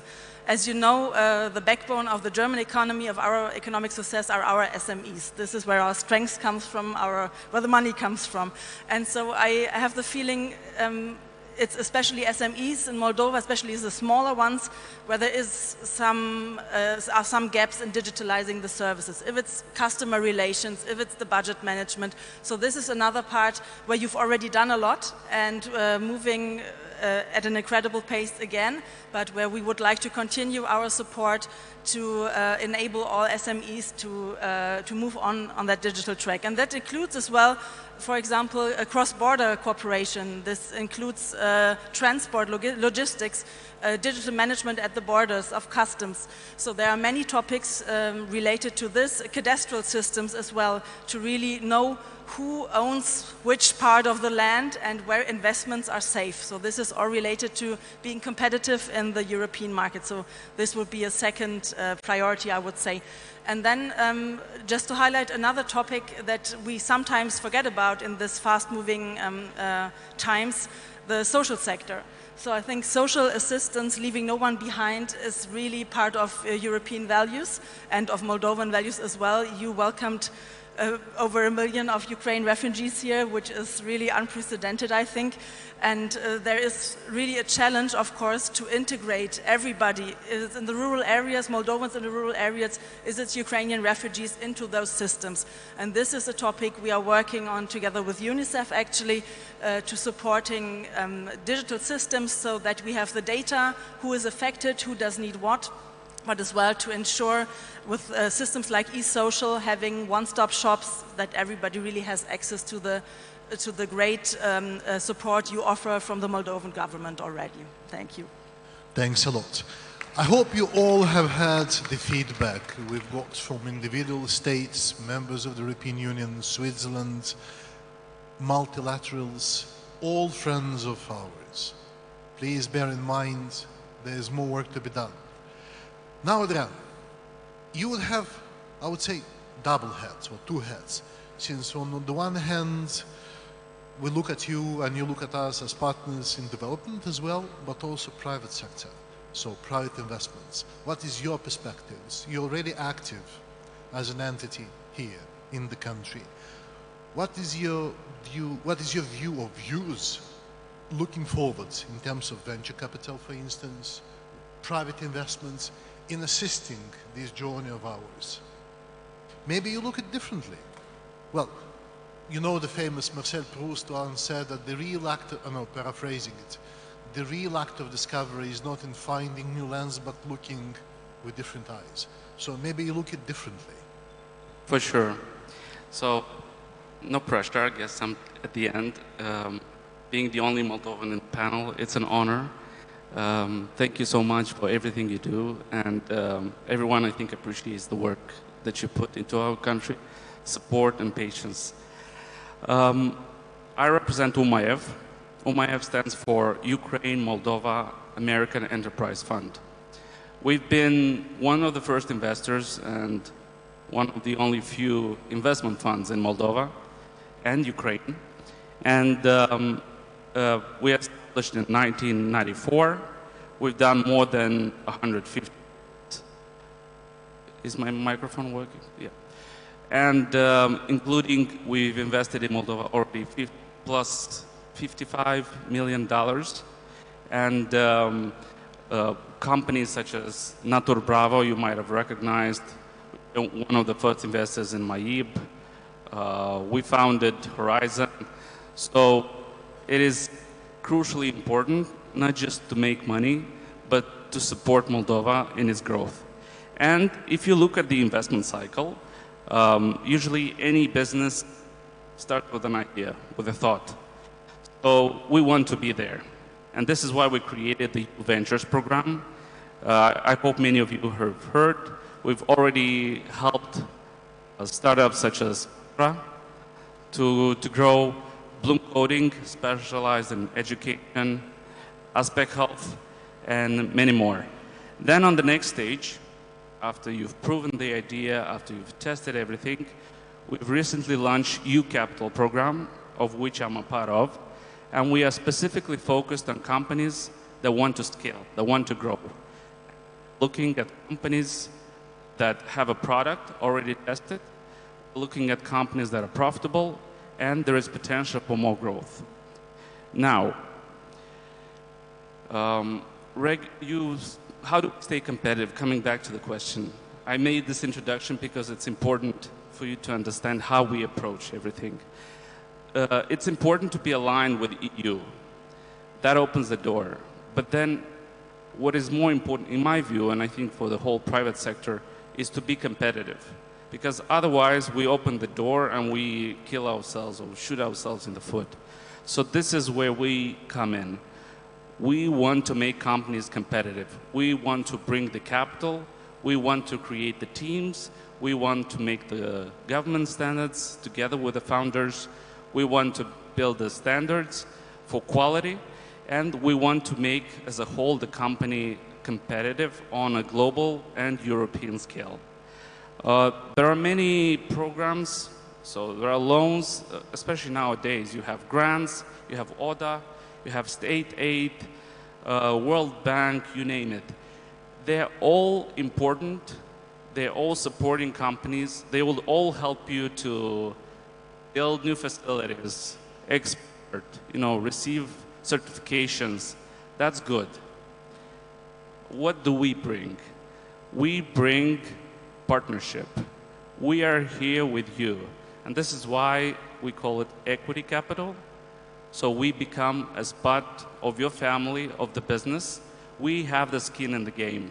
We bring our own expertise to help you navigate this difficult market. We help you pick the best strategy. We help you connect with other companies. And we ride this whole way together. So if you lose, we lose. And it was very good to start with the dance, because I believe you cannot dance Hora alone. You know, so the Western countries or English-speaking countries have this name, a company. So a company means a bunch of people, a company of people. In Romanian, I would say we should use Hora. We should have company named Hora, because that just tells you that any type of business should be done together. You cannot do any business alone. Either it's AI, it's all about the team, it's all about being driven, it's all about the vision, and then the rest can be bought, can be taken, you know, it's physical. All right, not to make it too long, I would like to leave you with that. Innovation is good, but that only gets you noticed. I think the next stage is capital, and this is where we'll be more than happy to help. Also create the team and bring the expertise. So I'll be the whole day around the area. Please don't hesitate to approach me and let's talk. Thank you. Thanks, Adrian. So, ladies and gentlemen, we have had a couple of words which would be will be the pillars of our discussions during today and tomorrow. This is responsibility, this is transparency, this is liability. At the end of the day, this is teamwork, Hora. And as a team, we will succeed. And I'm positive about that. You've heard us saying about a program that we have launched called Reushim. It's not something set in stones as a cabinet decision, as a law. This is an initiative where we want to bring all of us together to speak with one voice, since only together we can succeed. Otherwise, it is not possible. Are there any questions to the distinguished guests of ours within this panel? Talking about efficiency, we're efficient and we're on time. Yeah. Are any questions? No questions. Then, please, do allow me first. Thank you very much indeed for all the support provided to this state of ours, to the support in our journey towards the European Union, to individual support to individual ministries and state agencies, including the one that I'm representing here together with the team. Not only in terms of digitalization, not only in terms of innovation, but in terms of friendship, in terms of sharing experience, in terms of sharing the experience where not to make mistakes. And I was serious when I was saying that we had teachers which continue to be our tutors these days. But the most important what we have heard from them is that do not make the mistakes you have made. There's always much better when a student is better, pardon my tautology, than the teacher. Now we're in a position to teach others. And again, I was serious when I was saying that we had requests from central countries to come to Moldova and look into that specific startup ecosystem. And I said, please do come. And we'll make sure that everything is being covered from A to Z, what you need to hear, lessons learned, advice, anything to bear in mind going forward. Thanks a lot. Without you, we wouldn't succeed. Without the European Union, without member states, without Switzerland, without bilaterals and multilaterals, institutions, organizations. Tremendous thanks from the citizens, from the private sector, and from me personally. Thank you very much indeed, and successful day one and day two. Thanks. Thank you, Deputy Prime Minister. Thank you, dear guests. Let me see how many of you have actually managed to leave the chair in the past 2 hours. If you're starting to feel a little numb, I want to remind you that we have an expo zone right behind us. There you can find multiple things. I wish I could tell you all the names of the respective... Oh, am I? Yeah. You can go to the expo zone. Let's give them a round of applause. Yep. I wish I could say the correct English translation of all these institutions, but I might not be able to, so let me just say it in Romanian. We have an expo zone filled with Agenția de Guvernare Electronică, Agenția Servicii Publice, STISC, Organizația pentru Dezvoltarea Antreprenoriatului, Serviciul Fiscal de Stat, Centrul de Tehnologii Informaționale în Finanțe și Agenția Geodezie, Cadastru și Cartografie, or as we like to call it, AGCC. So there you will also, at AGE's stand, you will be able to test the digital wallet. You will be able to see for yourself how it works. And I think it's a very exciting thing, and hope that we do get to see it live sometime soon. But next we will be talking about the future of payments. And the person who comes on stage will be... Oops. The person who comes on stage heads the regional team responsible for building partnerships with MasterCard's customers across 81 countries. His domains, he's been in it for 20 years, are consulting, marketing, loyalty, data platforms, and cybersecurity. And for over 20 years, like I said, Andras has worked within finance, banking, and payments world. His topic is the future of payments beyond transactions to AI-driven intelligence. So, before I give these guys a Red Bull for them to move a little faster, let me invite on stage Andras Kovacs.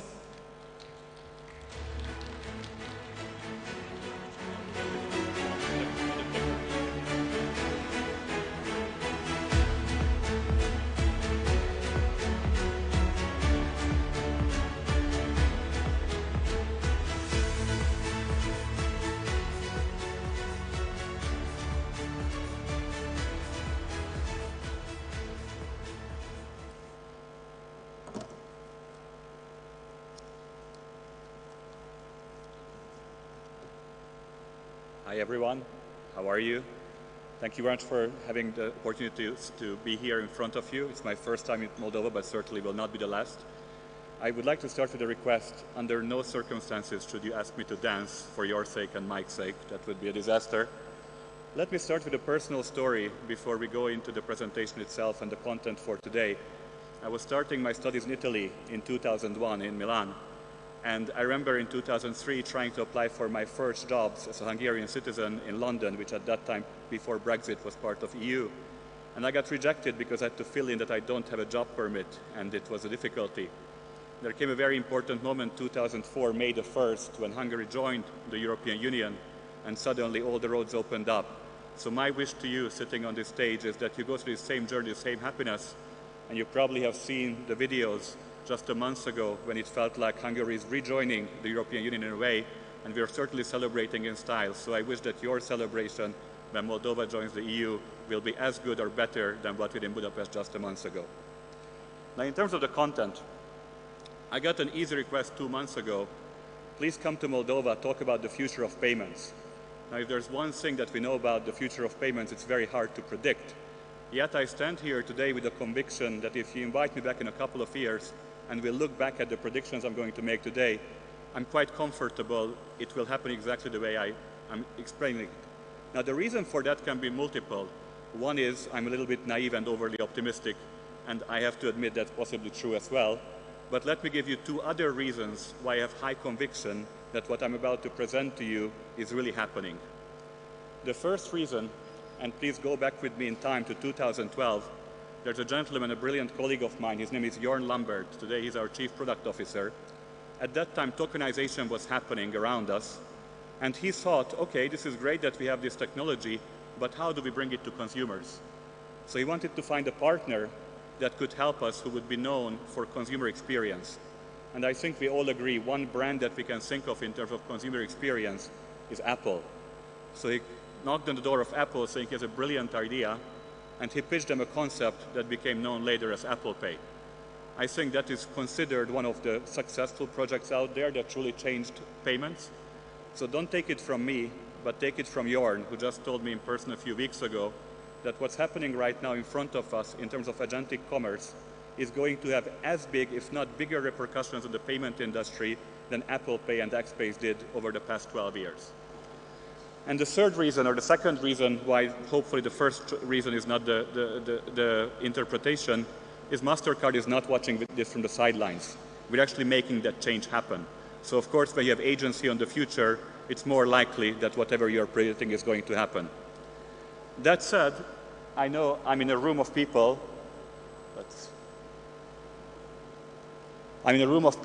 some who are technically very advanced, others who might be brand new at this.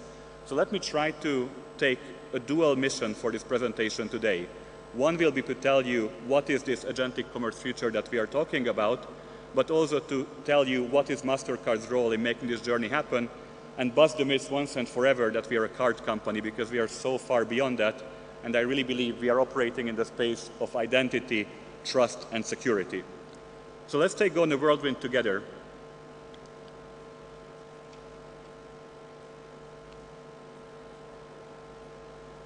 Sorry about this. Where should I point? All right, very good. So if you look at the evolution of AI over the past years, and everyone talked about it, all I can say is the following.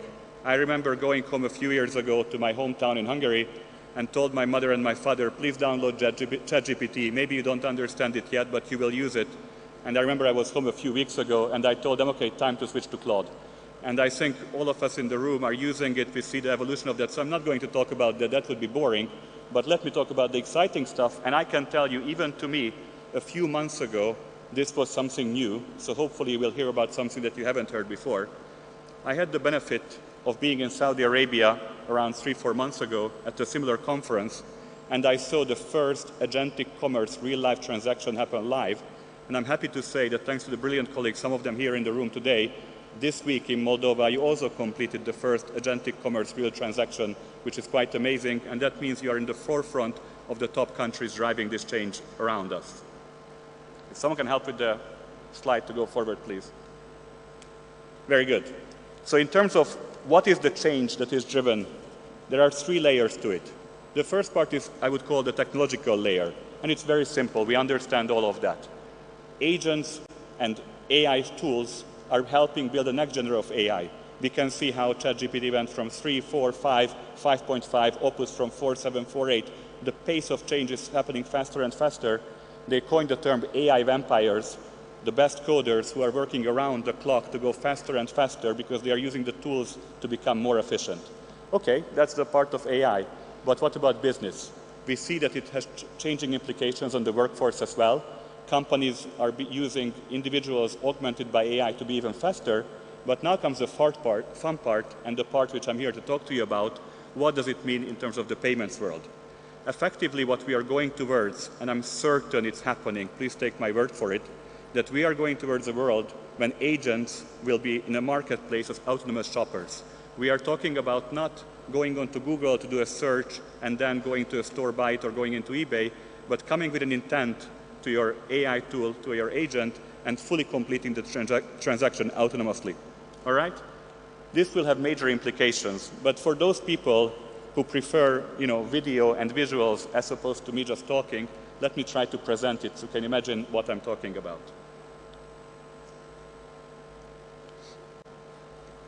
All right? So let me present to you our new buyer, a new agent in this system called the AI agent. Let's play the video. So what you see behind me is me being in Istanbul, trying to book a ticket. The AI tool responding to me. I'm explaining that I'm flying back on the following Sunday. And the tool itself is thinking, reacting to it. Gives me the option. This we could do with Skyscanner or any other tool before. But the real difference will be when I go from the intent to the actual purchase itself, the reservation, and an actual transaction occurred. I never had to leave. I never had to go to somewhere else. In the past, we talked about click to mortar and completing transactions. Here, we are talking about full booking. Of course, the AI is smart enough to understand if you're traveling, you might need a hotel as well. We are completing the transaction. I could do it by voice as well, not just through chat, but of course, chat is convenient. It will give me options again. And the same difference. We have always looked at hotel comparison sites, but I went into a reservation with one click. I didn't have to input my details or anything like that. Everything happened. And of course, everything is now synced up with my calendar. I got the manuals. This is an agentic commerce transaction. And this is the key part.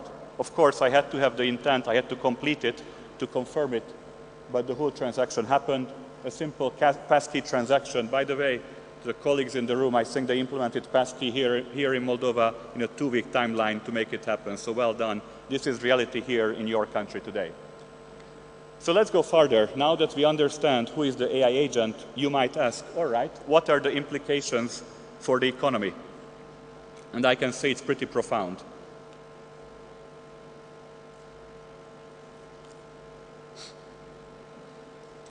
Very good.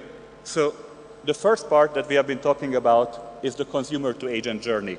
We are talking about me as an individual doing a purchase myself for my hotel and flight. But of course, as this scales further, we will go into the second phase of it, enterprise to agent. When procurement transactions by companies are happening directly by agents, you are simply scaling up. And the final part of it, and this seems like future today, but I assure you, companies around the world right now, at this moment, are racing to make it happen, is agent-to-agent transactions. When me as the consumer are being represented by my agent to buy, on the other end, the seller has his or her own agent to help me complete the transaction. So we simply went from an individual to an online to a machine-to-machine conversation, and this will scale. Now we can go into millions of transactions in nanoseconds going super, super fast. All right, this is both exciting and scary a bit at the same time. So what will it mean for the economy? I'll just give you some numbers. I think this is the part that is a bit in the air, but I think it's helpful to understand the scale. And we looked at all the think tanks around the world to get the data. We believe that by 2030, AI-mediated transactions, means AI had some part in it, will represent around $3 to $5 trillion of transactions worldwide. Even today, around 42% of consumers would say, in certain categories, I would be okay to use an AI. Buy toothpaste, buy groceries, low agency kind of things. But more importantly, even in Europe and North America, by 2035, and this is a very important number to remember and reflect on, roughly 18 to 20%, 1 in 5 transactions will be done autonomously by agents. So full execution, not just the intent, but completing the transaction itself. But obviously, and this is the part where we have to get technical, I promise even for the room who are more advanced than me to hear something new, to work in this space, you need new ways of working. You need a new infrastructure. Think of new roads. There are 4 components of it, and I'll elaborate on each of them. New payment protocols, and if you don't know what that is, don't worry, I'll explain it in simple terms.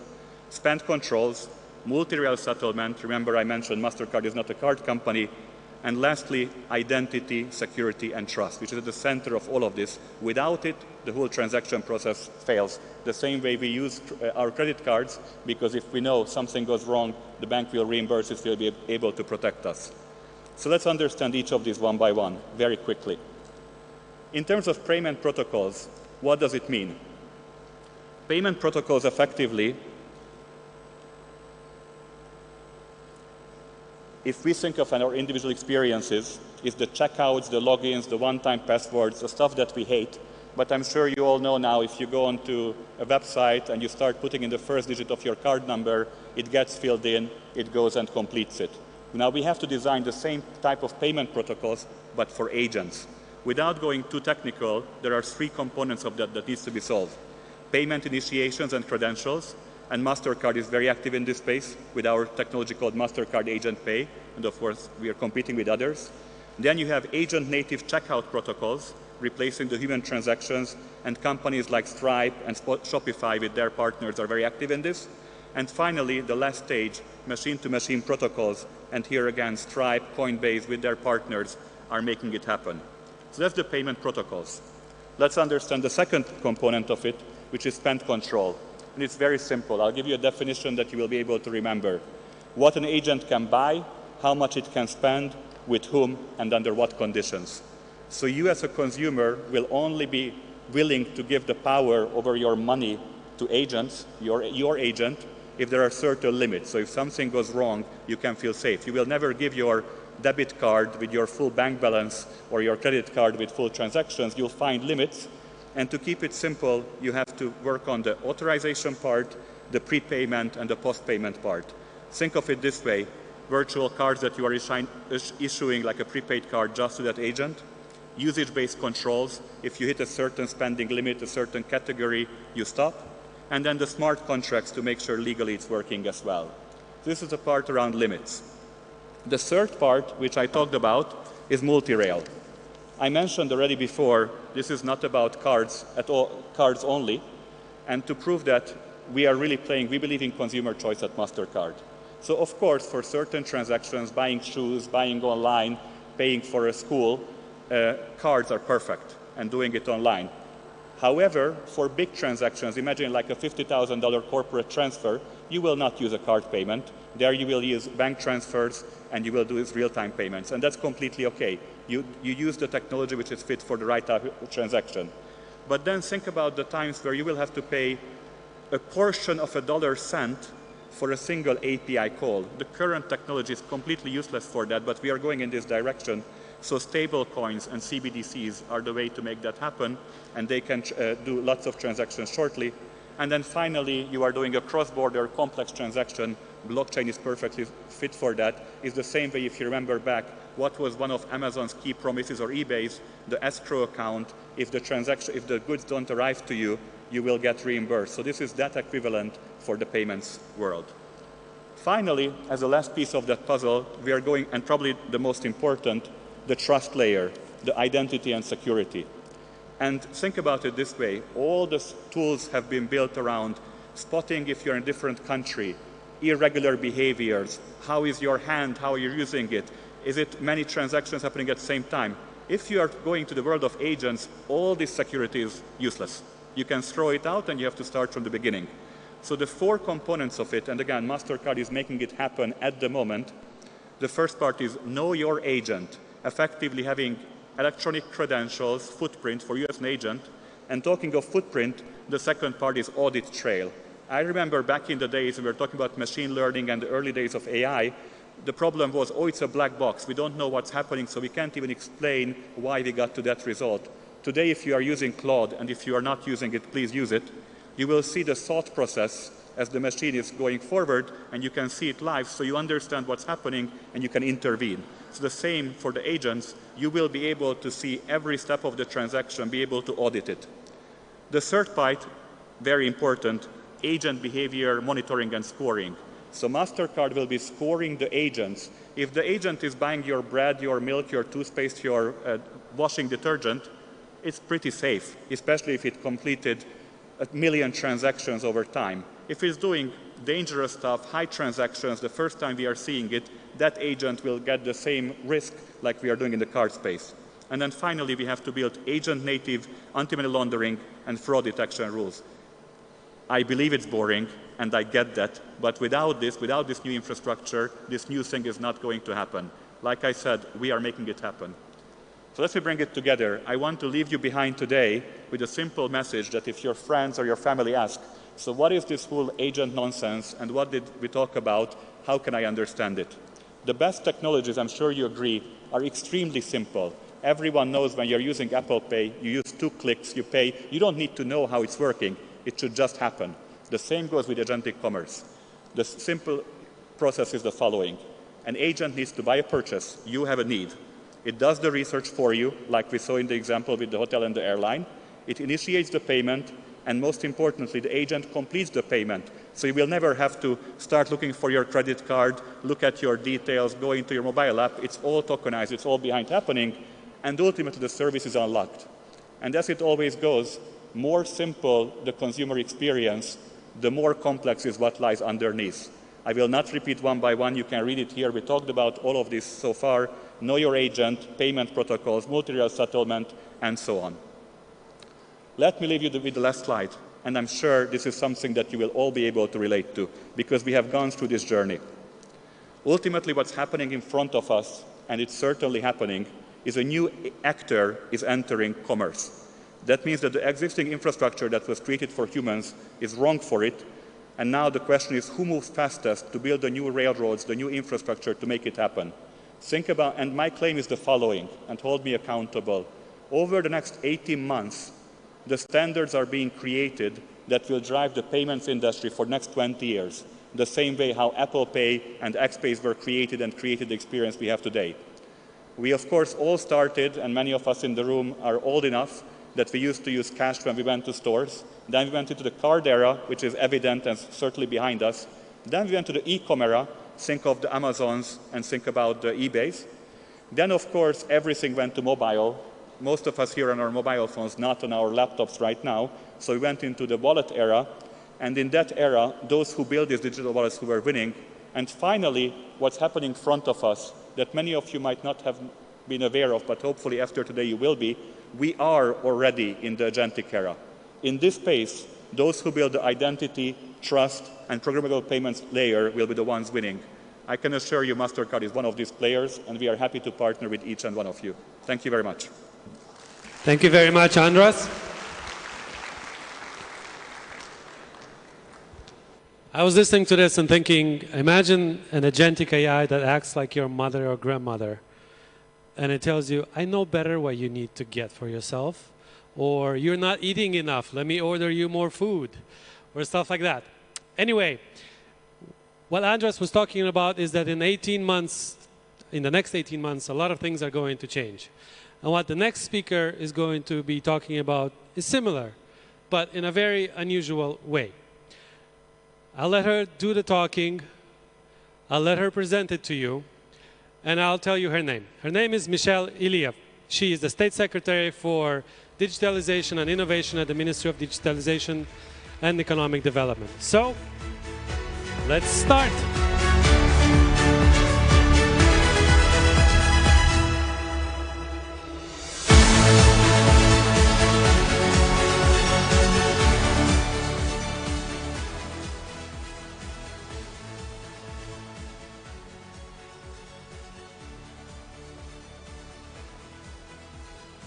First slide, please.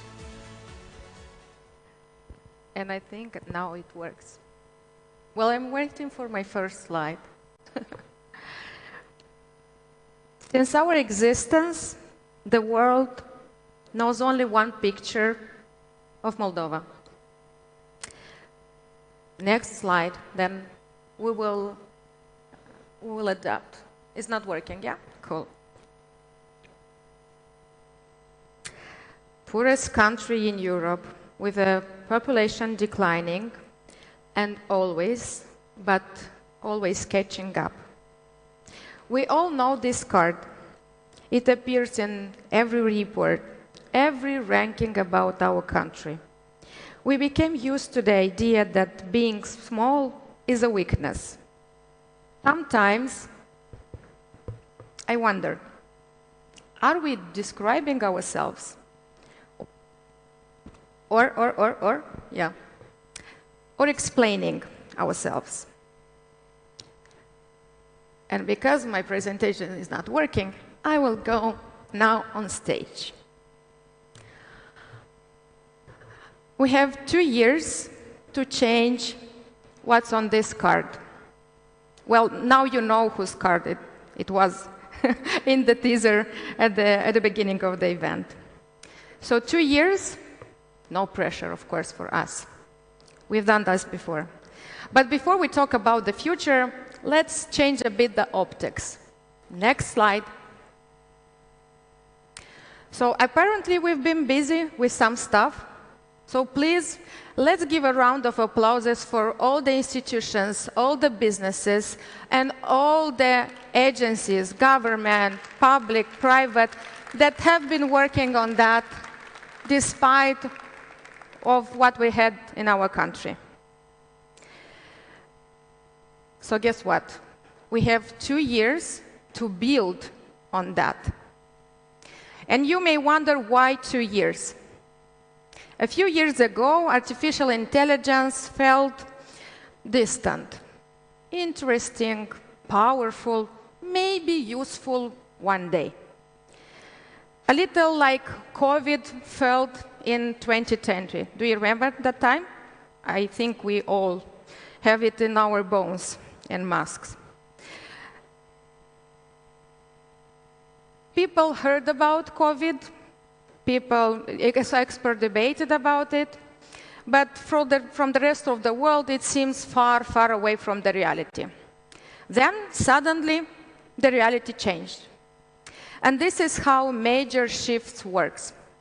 They move quietly for years, and they reset everything at once.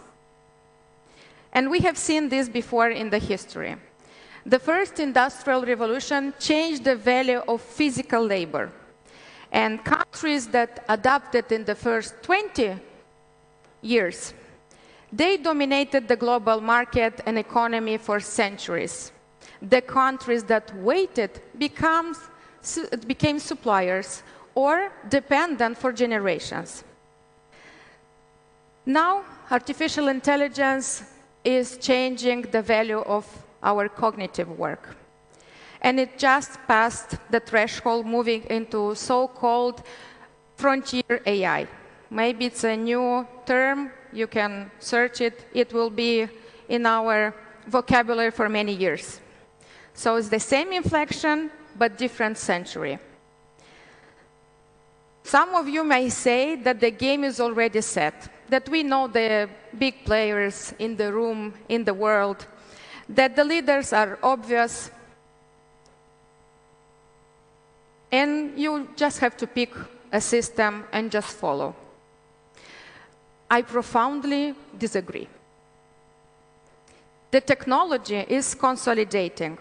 The governance is not. The rules are still being written. And the countries with faster institutions, with real-world experience and clear values still have a place at the table, if they choose to show up. So, what we choose? This is indeed a very rare and beautiful moment in history. In the economy that is being built now, the size is no longer the only advantage. Speed matters, focus matters, the courage to test new things matters. So we have 2 years to build on our assets, but also before the game is changed and set for many, many centuries. We have 2 years as a country to move from execution to creation, from services to products, and from talent export to intellectual property.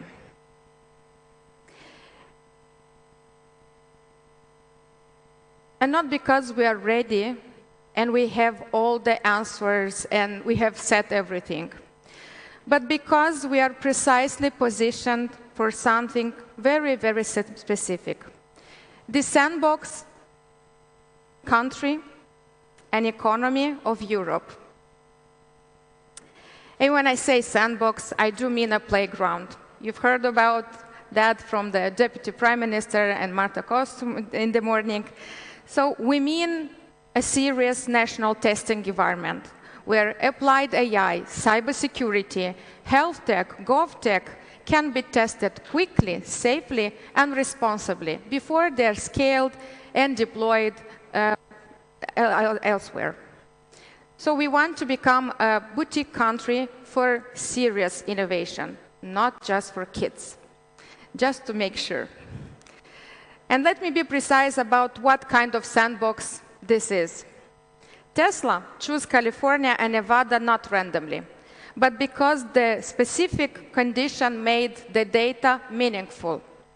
Water management AI chose sub-Saharan Africa because the real scarcity cannot be simulated in a lab. A testing environment can and has value because of the context it provides. Moldova is not a cheap space. Moldova is a relevant space. So let's take cybersecurity. Moldova did not choose to become a frontline state in the hybrid warfare. But we are one. We faced cyber attacks, with disinformation campaigns, while building institutions, running elections, staying on course toward European Union. For many countries, cyber resilience is a simulation exercise. For us, sometimes it's just a Tuesday morning. Our exposure now becomes our expertise. We can test what others sometimes even can't imagine. So this is our edge, and maybe based on the speech at the beginning of Commissioner Kos, it's the momentum of our country. So my question to you, if we as a community, as a country, are ready for this, for a new vision, not technically, institutionally, or educationally, but do we have the discipline to focus on less things and do them well enough that will matter for everyone in this country? And I feel that in this room we have the critical mass that can follow this idea.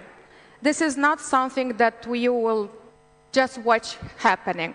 This is something that all of you, each of you, has to join to make it happen. The sandbox idea is not just a tech strategy. I have 40 pages for that I can share. And if I have here some volunteers you can have for a peer review.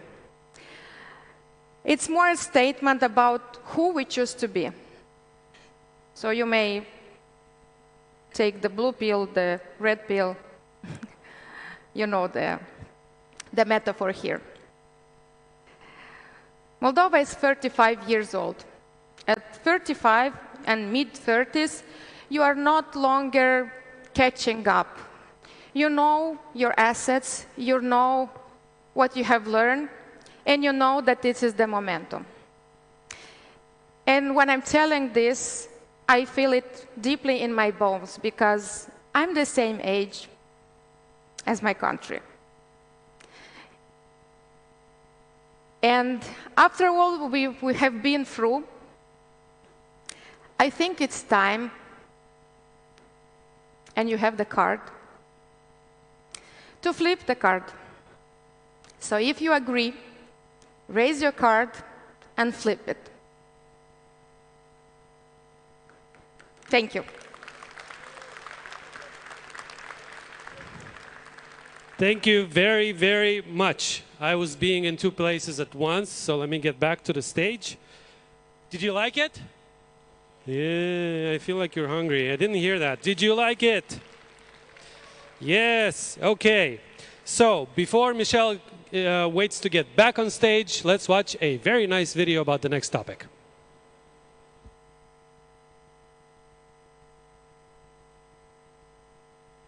Welcome to Moldova High-Tech Park, the home of advanced tech sectors where Moldova's talent, research, industries, and global partners come together to accelerate deep tech innovation in healthcare and medtech, cybersecurity, GovTech, Createch, and other industries of the future. United by a simple principle, government, industry, and university working as one to generate real value. For innovators, my name is Cosmin Ciorba, and I've been obsessed with robotics in Moldova since grade school. And right now we're building the first European hybrid drone, a drone that can both fly in the air and also navigate underwater. A place like this park, I believe, doesn't just support this passion, but actually multiplies it. For the economy, I'm Alexandru Andrushka. At Argus AI, we've pioneered mixed reality neurosurgery to save lives. This park provides the gravity we need to pull the future closer. It's our bridge to global markets. Join us, and let's build together. For the business sector. Hi, I'm Marcel Varlan, CEO of Micro Nanotech, and we are manufacturers of microwires, microcoils, nanowires, and so many other microcomponents. We are acting on a global scale. We are located in Chisinau, Moldova. Hopefully soon we will be part of High-Tech Park in Moldova, where we'll be allowed to be in the ecosystem of innovation and advanced technologies.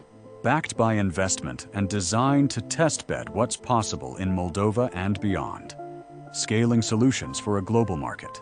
I'm Ion Golovko. At Bloomsense, our smart weather stations are digitizing the soil to ensure agricultural precision. We chose the park to surround ourselves with Moldova's brightest minds to accelerate R&D from months to weeks. Let's cultivate something extraordinary together.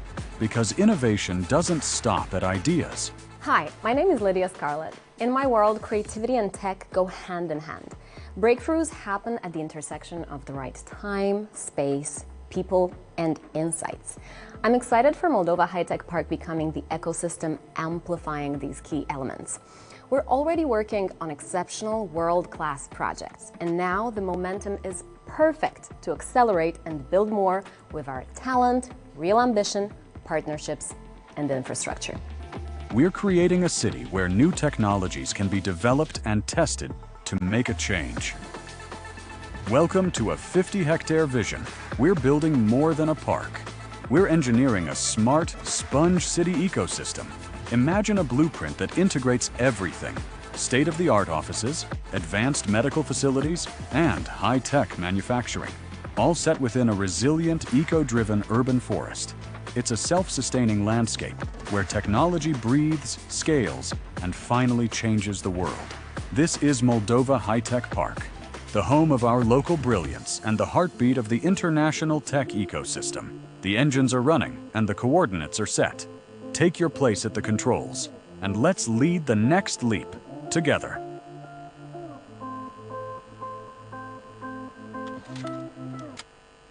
Well, if it's not already clear, let's talk about Moldova High-Tech Park, innovation, investment, and opportunity.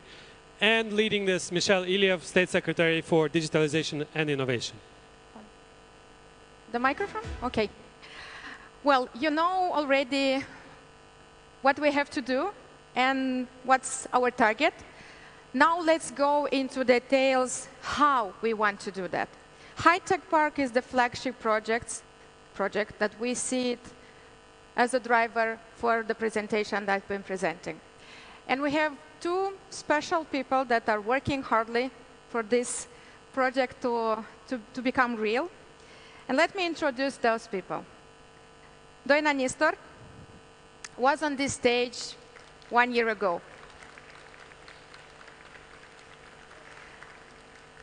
As Deputy Prime Minister, announcing the High-Tech Park, and told Moldova that we will build the first innovation district, something that Moldova hasn't seen before. And today, she's representing the Agency of Public Property, and she's the chairwoman, of the board of High-Tech Park. So she changed the role, but the vision and the ambition is there. Doina, welcome back. Yesterday at Investment Moldova conference, it's been signed a memorandum of understanding for building the first buildings, at Tech Park. And the strategic partners that signed this MOU is EBRD. And we have today Alexander Sovan on behalf of the European Bank for Reconstruction and Development. We know that EBRD is not signing MOUs just to be polite. So thank you once again for yesterday. And let's go into more details.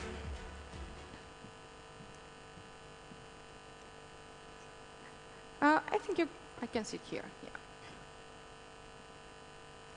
So, Doina, 1 year ago, we have announced here High-Tech Park. Since then, a lot of things moved on. We have, since then, a special law in place. We have a managing entity, a site, and soon a pre-feasibility study. Can you walk us through this journey, what's happened this year, and what's coming next this year? Thank you, and so great to be back on the Digital Summit with such a special project for Moldova, for our country, and not only for our country, but I think for the whole region. We oftentimes say, and we've seen that Moldova is a front runner in digitalization. We have the fastest growing ICT sector in the Eastern Europe. This year, we have been announced as the fastest growing startup destination in Eastern Europe. So I think there is a lot of us to build on. But when we ask ourselves, and I see a lot of engineers here in the room, how do your future jobs look like? Where do you see yourself in 5 or 10 years? How does your company look like? And we had yesterday a networking conversation with some large tech companies that are struggling to pass on through the technological transformation and the storm that is taking us. Moldova High Tech Park is about capitalizing on the Moldova's IT growth so far, what we've been really good at, but also preparing for the future, for a future that we don't know yet, for a future that we can shape together, and actually building value to our IT sector. What does it mean building value? We want to excel as an innovation country, as a sandbox, as you said, rightfully said so, Michelle. We want to be a test box, sandbox for cybersecurity, for artificial intelligence. We want to exploit our exceptional competencies at the intersection of engineering and healthcare sector, and that is why in Moldova High Tech Park, we want to build a next generation of health tech. Have we advanced? How does a 50-hectare, very large and complex project come to life? I think with the support of many partners, we see Moldova High Tech Park as built on 3 pillars. One is the government. The government is very important because we have the special law that was passed last year in July. It's called Legea 206, the Law 206 on development of Moldova High Tech Park. So this signals that there is strong political support for this project. Second, we have the cities of Chisinau and Stoceni that are ready to contribute and make available, the land, the infrastructure, and that is very important because we want to build an exciting environment where the young people can thrive, live, educate, and grow together and build companies. Third, we have the universities because we're not building just a business park. We're building an innovation campus, an innovation district where we have science, where we have research, where we have innovation, where we have knowledge jobs. Our objective is to create the jobs of the future, to create together. We want to attract 20,000 talented people, students, engineers, and not only, who want to contribute to Moldova's next innovation leap. Of course, the project comes in stages. We are now at the master planning phase. We will have several stages of development, and the first stage is until 2030. We are lucky that we have such strong partners as EBRD anchoring the project. But first and foremost is about the vision, is about what we want the Moldova High Tech Park to become. And this is, we want it to become a business park, an education park, and an innovation park. Thank you, Doina. So let's build on that. We have several phases for this project. And I'm moving to Alexandru because yesterday indeed we had, thank you, Alexei. Before I go to Alexandru, we have here a QR code, and I would like to ask you to scan it and to give us your reply on that. And after the question to Alexandru and answer, we will go back to see how you see this project. So yesterday has been signed MOU, a letter of intent. It's quite ambitious project that you believed in, and it's very important for the government and for the society to have such a strong backup. Can we go a bit into more detail? So we have the vision that has been presented by Doina. Let's go now into details. What means phase 1 and how we can get to a loan agreement and building the first sites on how we can get the bulldozers on the land. Because I think that's the main question everyone is waiting for since last year. We can talk about the governmental decisions and all the backup of the, but I think it's more practical to understand when this will start. Yes, Michelle, Doina, great to be here today, and it's great to see, such a big interest and such big potential in our country. It's also great to be here to share the views on this landmark project for Moldova. Indeed, yesterday was a big day. It was a big day for the country. A number of MOUs were signed, letters of intent as well. One of them was indeed the Memorandum of Understanding that was signed actually by our Managing Director for Ukraine and Moldova, Arvid Turkner, together with Minister Osmokescu. The project is promoted by the government of the Republic of Moldova as well as the EBRD under the EU Growth Plan for Moldova. And it's great to see EU early support for such visionary ideas. Indeed, we do not take this lightly, and significant work has already been done because we see that this project has merit. It's both transformational and innovative. It can deliver growth and impact, and creating an innovation ecosystem is the idea that stands at its core. And because we believe in it, we've actually mobilized best-in-class, I would say, consultancy to help all of us strategize, to help build this vision, to build the concept that we will all be pursuing, as well as technical expertise to come with those cost estimates, with the layout recommendations that would serve as the basis for, let's say, this phase one of Moldova High Tech Park. In terms of, and I sensed a number of questions there, so in terms of what it takes, and what phase one will entail, let me start with that, and I'll get to how do we get to a loan agreement and to get to the groundbreaking ceremonies and start digging. Well, first of all, MHTP has 50 hectares available, as you've seen. That's a lot, okay? Moldova High Tech Park and the team has to start somewhere. So that somewhere is what we jointly call this phase one, on which we are strategizing now, basically. We are discussing several options. For now, I guess we will be focusing on this first 7-hectare plot area that we will be developing together.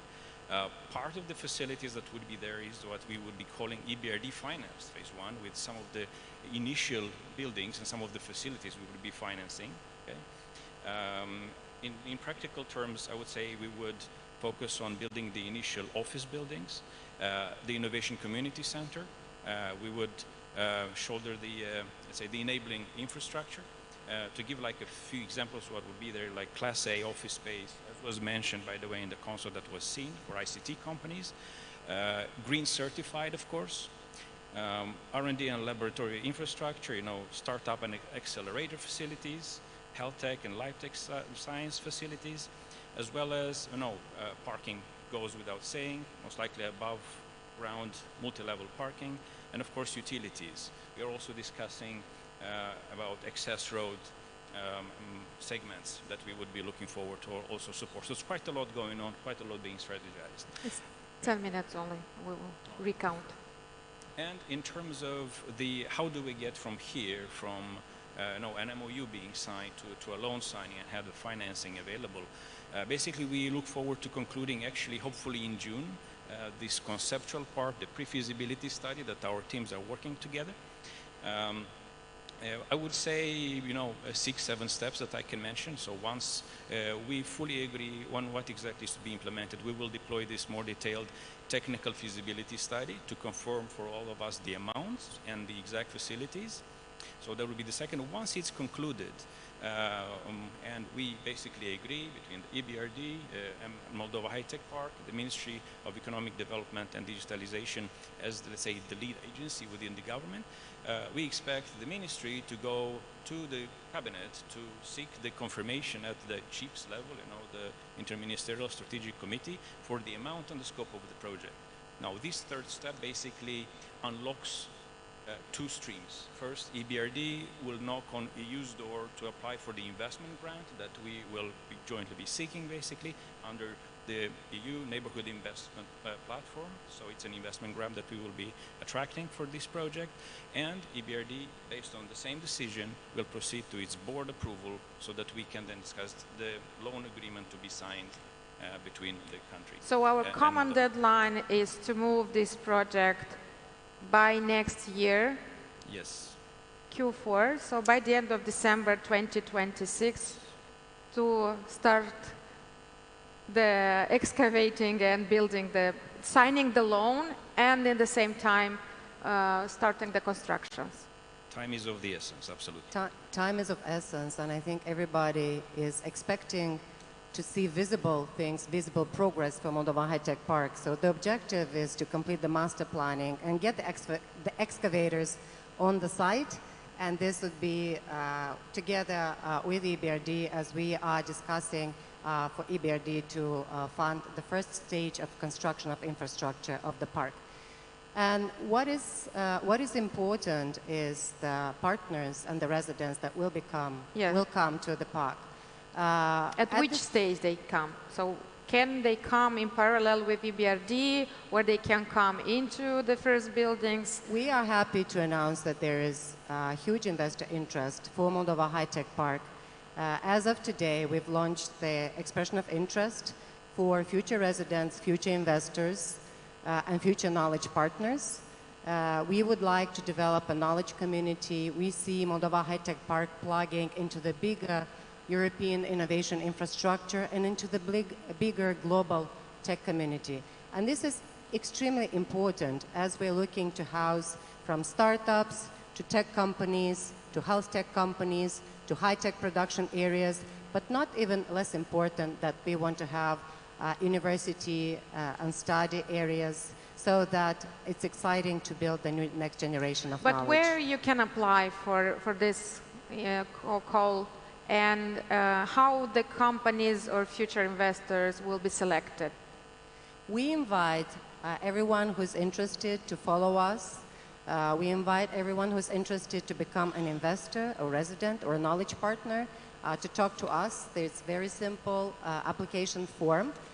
So we can already engage with future partners to discuss. Investment is always a competitive process. The land will be provided to investors for 30 years with the rights to build. And this is the contribution of the Moldovan government to contribute the land as a facility for investors. As I said, we're ready to talk. I have one question to Alexandru, and then we will look at the results. So, how EBRD also can support private sector that wants also to join or to partner with high-tech parks? So we have the future loan agreement with the government. Do you have additional mechanisms for the future tenants or future investors that they can look at through the partnership with EBRD? Well, again, a number of things here, actually. The essence of the Moldova High-Tech Park is, innovation activity, right? And the activities that the private companies would be doing within Moldova High-Tech Park. And it at the core of the bankability and the innovation mandate from an EBRD perspective is that the majority of the space be allocated for the purposes of, or for the benefit of, private entities, startups, other companies that will be attracted as residents. In terms of the what is there for the private, so first of all, once the Moldova High-Tech Park Phase 1 is built, it's the privates who would be the majority beneficiaries I've just mentioned. The second is it would take private companies to actually build and deploy the same buildings of Phase 1. So it's quite a lot of work for local developers and contractors to shoulder this project to make it a reality. Then it's the wider Phase 1 is basically buildings that would be adjacent to the EBRD Phase 1. It would take private investors to decide to build something that they would see is relevant. Of course, we will all strategize and conceptualize what's relevant to have in the proximity, but these would be projects that investors would have to undertake at their own discretion, and we can finance them as well. If the first project would be financed on a sovereign basis, so we would be financing the Moldovan government to make this project a reality as a Phase 1 for the benefit of startups and the innovation community. The other buildings, with investors, we can provide direct financing to them. So this would be commercial financing to enable these visionary projects. Thank you. Let's see the results, and I will ask Doina to comment a bit on the results, and maybe based on what we have, I think we have the best what we see situation here also to go into the signing agreements. innovation districts and being competitive in tech is no longer about being competitive in everything. So for Moldova, we want to be extremely, exceptionally good at specific verticals. So please still vote if you haven't voted. Help us to pick the right verticals, the right clusters that we are exceptionally good at. We already know we're health tech and med tech. That comes to no surprise. Moldova has exceptional doctors, exceptional medical education, and exceptional tech companies. Actually, did you know that the largest pool of Moldovan startups are in healthcare? That's immediately after IT. So we have the majority of the votes go to health tech and med tech. Cybersecurity. But competing with cybersecurity, so let's see if... These are the government people, I think, voting. I think they're biased because they... I've been pitching for cybersecurity a lot. Well, it's... And agri-tech. I mean, who wants exceptional cherries and to have food resilience? Agri-tech is here as a vertical because we are building Moldova High-Tech Park and a network of technology parks, which is, of course, the Agri-Tech Park that's on the campus of the Technical University. Deep Tech, Creditech, and Energy Tech. All right, thank you so much for helping us vote. We are going to the... Yep. And with that, I want to thank you for helping us to vote and to co-create the clusters for Moldova High-Tech Park. Moldova High-Tech Park is a common initiative. It's our joint initiative of the tech sector, of the young people of Moldova, of the future innovators. And I'm very glad to announce that today we will be signing 3 partnership agreements. And I would like to invite up on the stage next to me, because Moldova High-Tech Park has a team, Oleg Uțică, who is the administrator of Moldova High-Tech Park, and give them a big round of applause. We are bootstrapping, so imagine that we're starting Moldova High-Tech Park in the Silicon Valley garage. And I want to give the microphone to Oleg because he has been instrumental to developing the special law that serves as the backbone, the legal and regulatory guarantee for investors. Oleg? Okay, so give it this one too. Thank you, Doina. You can join here. Se aude? Yeah, you just have to speak louder. Thank you, Doina. This is a memorable day for our small team. It is the first presentation of such a scale and accompanied by signing the first memorandums. And on this, I want to invite all the interested companies to get in contact with us. Moldova High-Tech Park has a website, moldovahighTechPark.md. Please get in contact with us. Let's discuss the common points of interest and let's sign agreements. Thank you so much, and we'd like to give a big thank you to the Moldovan government and the Moldovan parliament members who have been so instrumental to provide all of the legislative and regulatory support. Big round of applause to the Moldovan government and the Moldovan parliament, and I see some parliament members here. Thank you, Parliamentary Committee for Budget, Economy and Finance, especially. I want to invite here up on stage our first partner. This is Sergiu Manic, the STISC, Moldova's Information Technology and Cybersecurity Center. Oleg, please, for the signing. At Moldova High-Tech Park, we want the government to be at the heart of innovation and to build a GovTech cluster. So we are signing a memorandum of understanding to cooperate on data sovereignty and housing a governmental data center on the campus of Moldova High-Tech Park. And what we can tell that the data center, we start also the feasibility study, and we will be ready to start, we hope so, next year to start building the first data center in Moldova on this site. So we are doing many things parallel. Please stay with us on the stage. Next, I would like to announce, to invite next to me the Deputy Rector of the State University for Pharmacy and Medicine. Doamna Jana Chihai, please welcome on stage. Here we will have a virtual signing because this symbolizes the signing of an MOU with Medtronic. Medtronic is one of the largest global companies for medical devices and innovation in the medical healthcare. And with Medtronic, we will be cooperating to develop the future education and future professions, everything at the intersection of healthcare, medical industry, and technology. Thank you.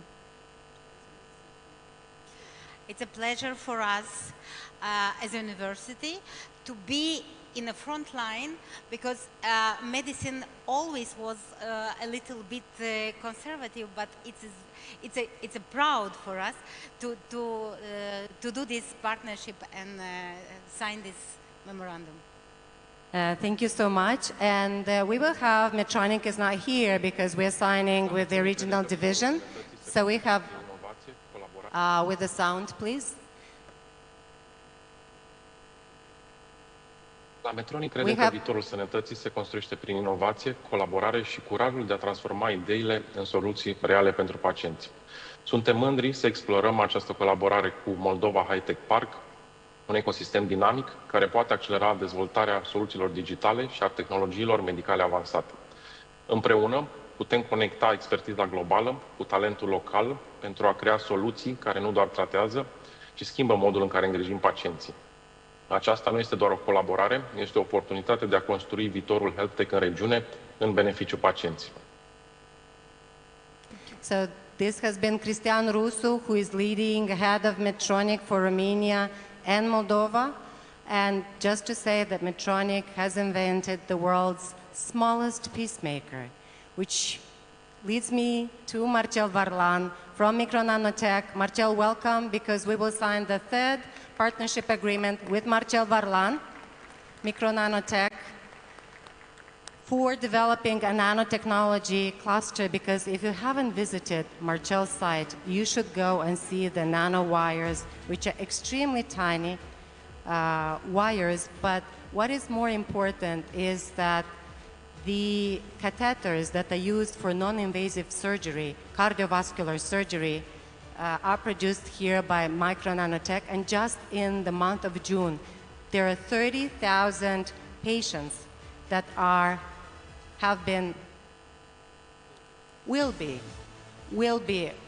maybe their lives will be saved with the help of your technology. Yes, indeed.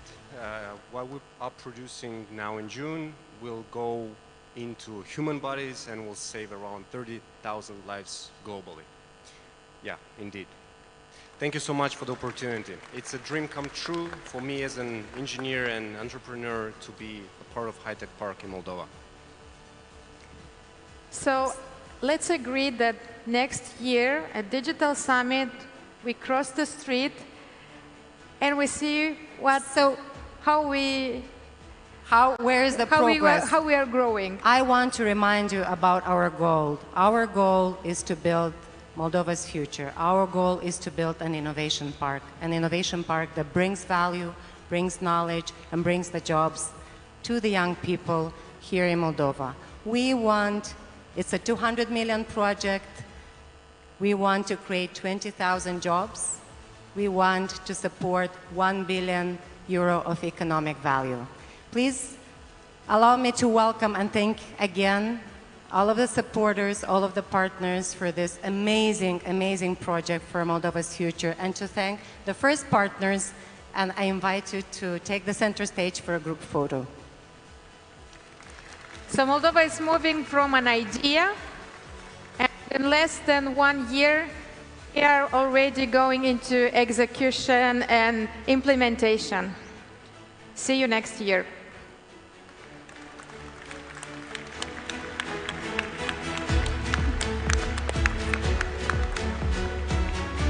Thank you, everyone. It has become a tradition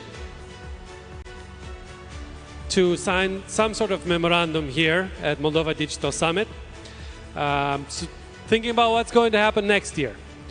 In the next keynote, Director of Moldova's e-governance agency presents a clear, evidence-based vision of the country's digital transformation and the progress already achieved.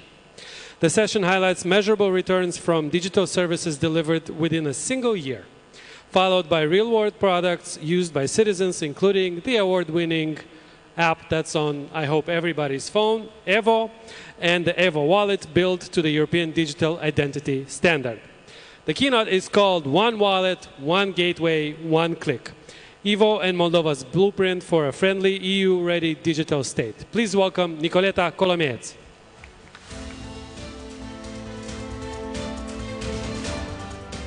Hi everyone. I hope next year or in 2 years we will be hosting this event at Moldova High Tech Park. But today, let's go through. Where's my presentation? Guys, come on. Thank you. So, we will cut it short. Quick round of hands. Who knows what this number is? Any guesses? Transactions. Anything? Anyone else? Money. Yes, Anna, money, because of course we like money. But over 853 million lei. This is the amount of money that has been, guys, we're going to have a problem. Said, next slide. Next slide, thank you. This is the amount of money that we have saved in 2025 alone by using digital public services, and those services, and this number isn't the full number because these are only the numbers that we see in the agency to half of the services that we manage. Just to give you an idea, the estimated savings in euros is 44 million euros. Do you know how much we have invested in the past 15 years to build up Moldova's e-governance agency and the building blocks that sit and underpin Moldova's digital transformation efforts? 40 million euros. I'll give you the answer real quick. So in just 1 year, we have saved almost in time and money as much as we've invested. Next slide, please. That rounds about to over 9 million hours in total and comes to 1,000 years of life, if that's for one person. But to the average citizen, this saved close to 1 working day in savings. Let's go. So when we looked at how we approach digital transformation, when we looked at how we organize our thinking, when we looked at how we govern digital transformation in Moldova and how we build out the building blocks next, we have said that bringing technology is not enough, not in 2026. Re-engineering processes is not enough, not in 2026. And we have set forth a vision that is clear-cut and simple. It's to build the friendliest digital state. Next slide. And there are 4 key pillars that are non-negotiable in everything that we do and in everything that we govern. Because Moldova's e-governance agency is more than just Evo, is more than just the M-Suite. And the 4 non-negotiables are stated in law. The 4 non-negotiables are what we work and organize our thinking around, and it's how we review and assess everything that happens in the government, and we'll start reinforcing more and more and more. And these are on the screen.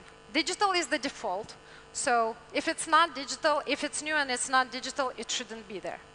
2, once-only data sharing. We're one of the most interoperable states around the region, and we need to make sure that we continue on this trend. We shouldn't ask anyone else about their data if you already have it. This is a principle that we need to abide by. We cannot have economic growth if we spend time sharing and scanning and sending documents and papers.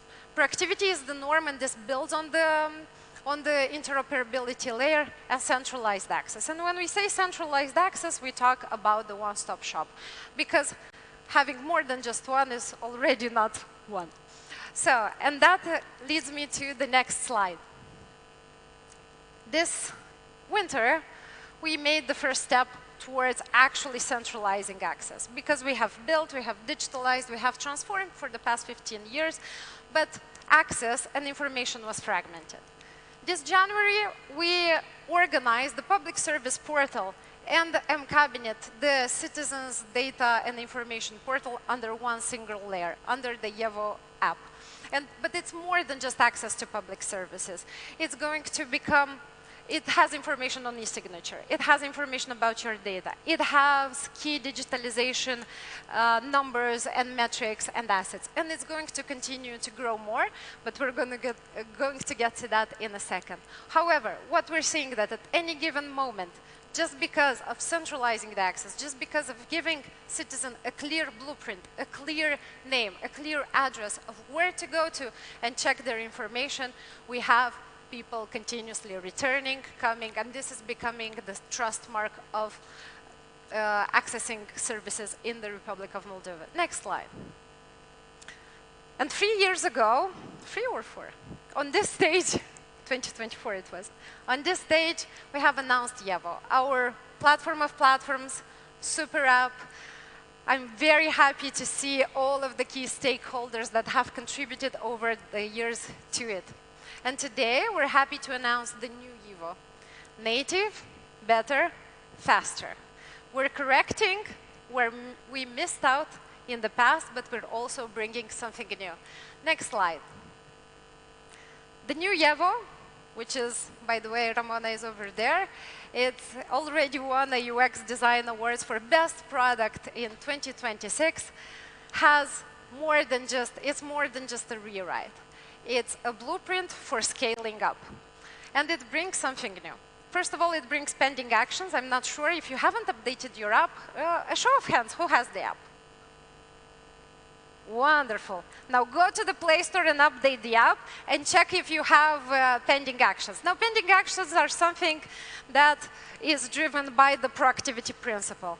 We want you to know and see what we or anyone else in this state needs from you or what needs your attention when it needs your attention.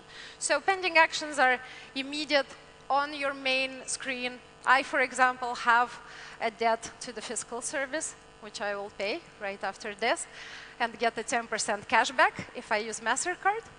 But by June 30, by the way. Pending actions are that.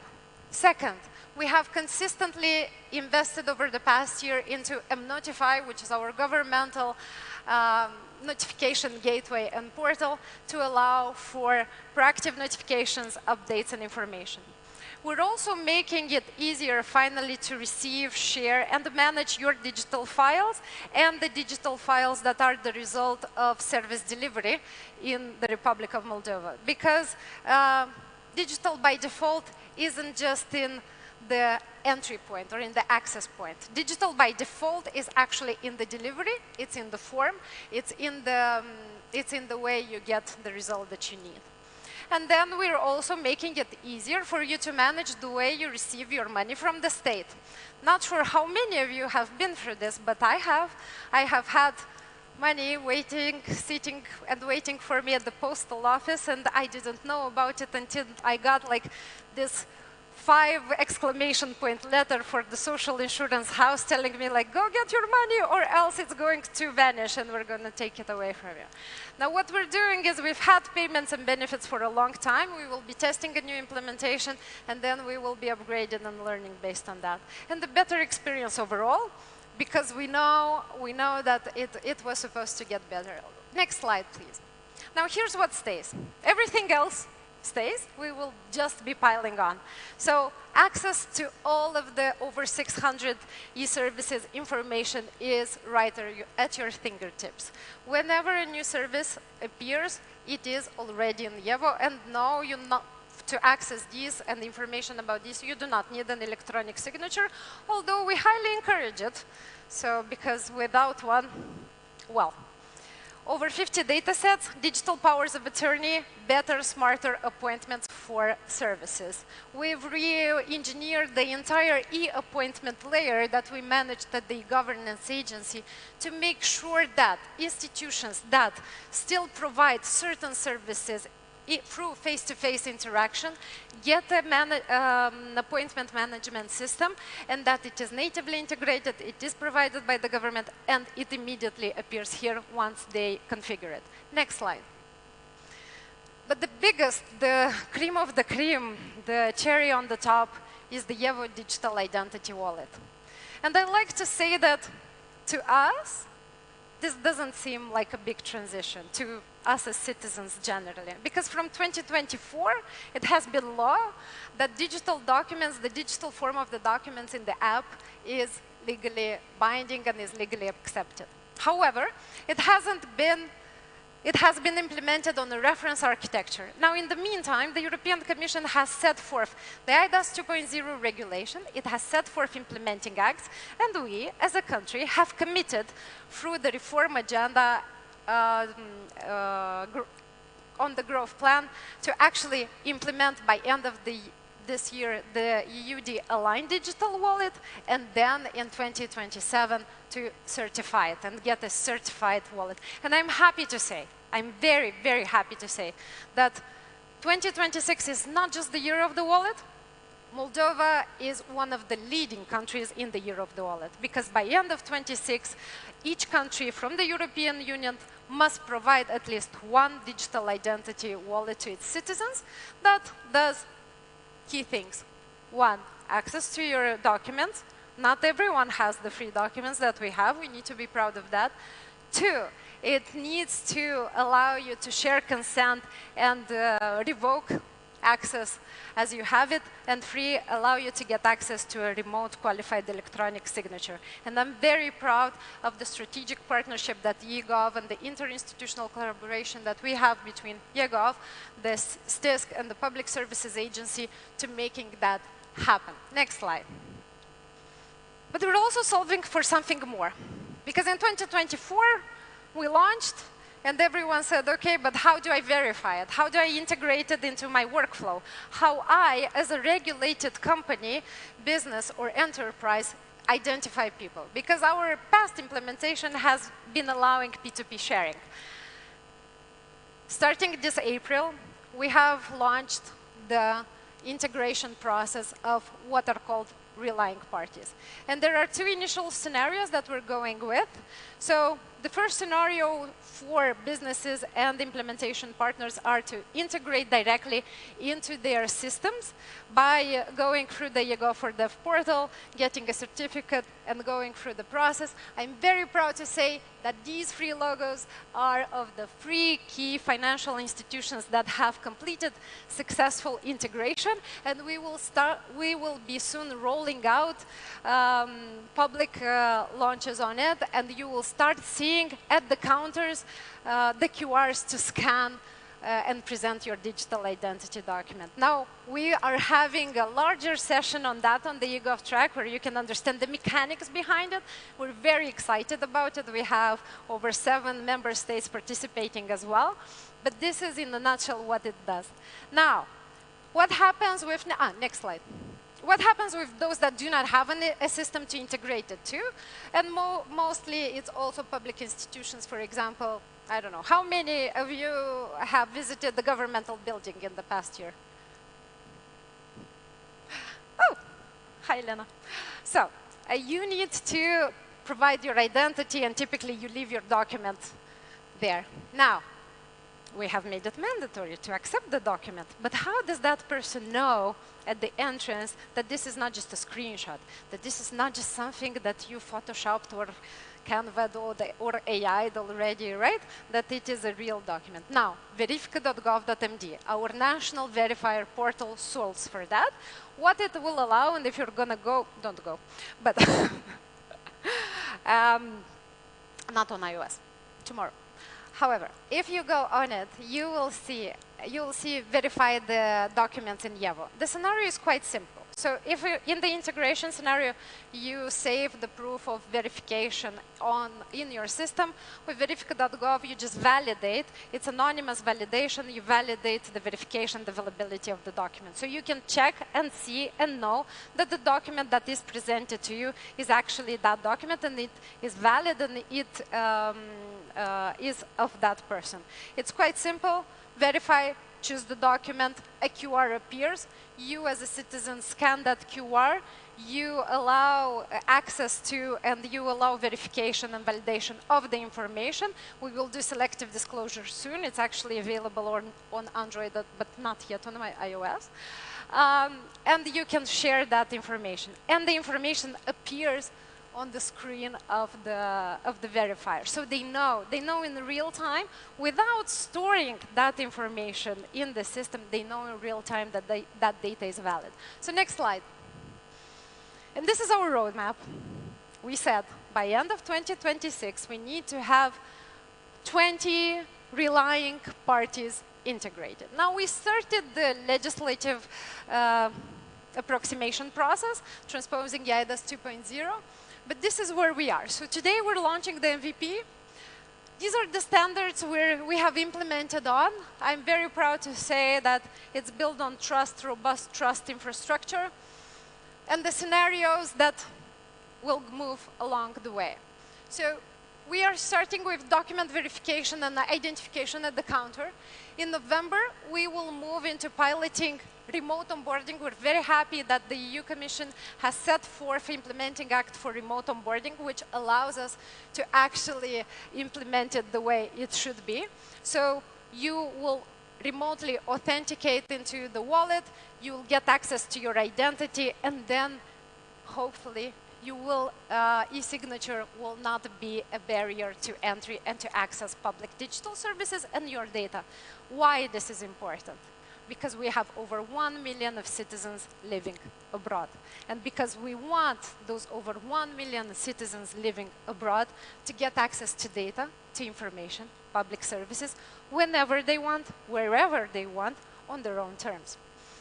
So these will be these are scary terms, we understand them, but we will put out a glossary on them.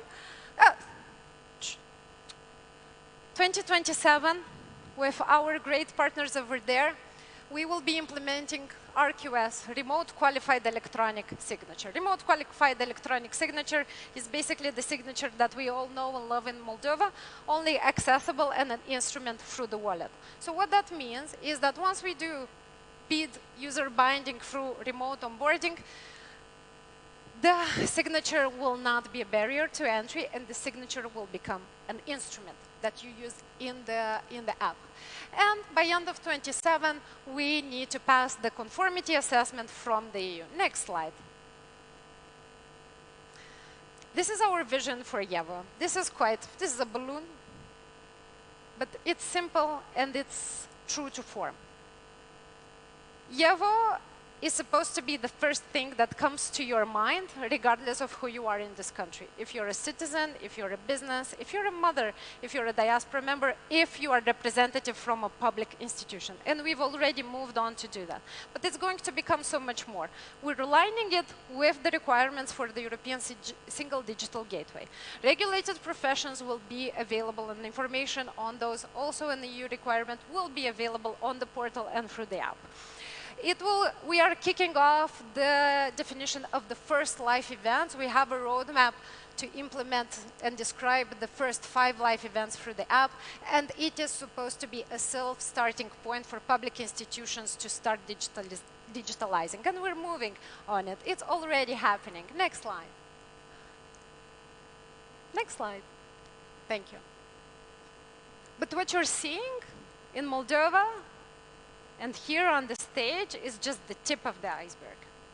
Because underneath it is 16 years of transformations, 16 years of investment, 16 years of building up the 5-layer cake of Moldova's digital transformation. We have infrastructure, we have interoperability, we have our wonderful MSUIT mandated shared infrastructure platforms that allows us to do everything else. And on top of it, we launched last year not just YEVO, but also a statewide design system. Next slide. And going back to interoperability and the interoperability layer. These are the numbers that we're seeing today. These are the exchanges, the successful exchanges that have happened through mConnect just in this year. Over 3 million are happening daily. These are exchanges, data calls between public and private institutions, happening real time, regardless of when, where you're sleeping, you're not sleeping, it doesn't matter. And we're taking it to the next level. It's something that we publish, but I think it is important for us to state it once more and to present it to everyone. So next slide.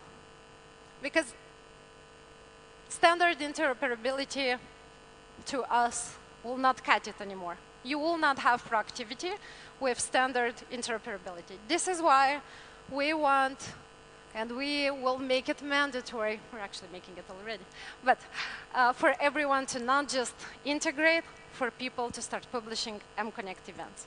Because mConnect events are the way in which we publish events there ready to propagate and to make interoperable services, interoperable information, interoperable and interactive interactions with the state. Because, as you see on this entire example and sample, this is the vision of the friendliest state. This is what needs to happen beyond the screen, beyond the scenes, under the hood, so that you can live your best life and that you can focus on what actually matters. So please, let's go to the next slide. Because to us, 100% digital is not about all 600 public services digitalized. To us, at the governance agency, success looks like slashing through those public services. To us, success looks like making our government and state so interoperable, so proactive, that you just confirm actions, you just validate information, and you get to do what matters most to you. And success will look like having a 100% live event, interoperable, proactive state, driven with only close to 50, 100 public services that actually require you to be there. Thank you, everyone. Next slide. And this is the way we're building the friendliest digital state. It was supposed to have a QR there. I hope we will find it. But just in case, come visit us. These are the building blocks of the friendliest digital state. You're welcome to interact. You're welcome to come share. And we invite everyone here to come and contribute. Thank you. Thank you very much, Nicoleta. If we were to have a drinking game, whenever someone will say, next slide today, even if we do it every 10th time, we'd still be very drunk by the middle of the event. I hope we fix the clicker, and I hope we can make things seamless as possible. But next, I want to invite on stage Eugen.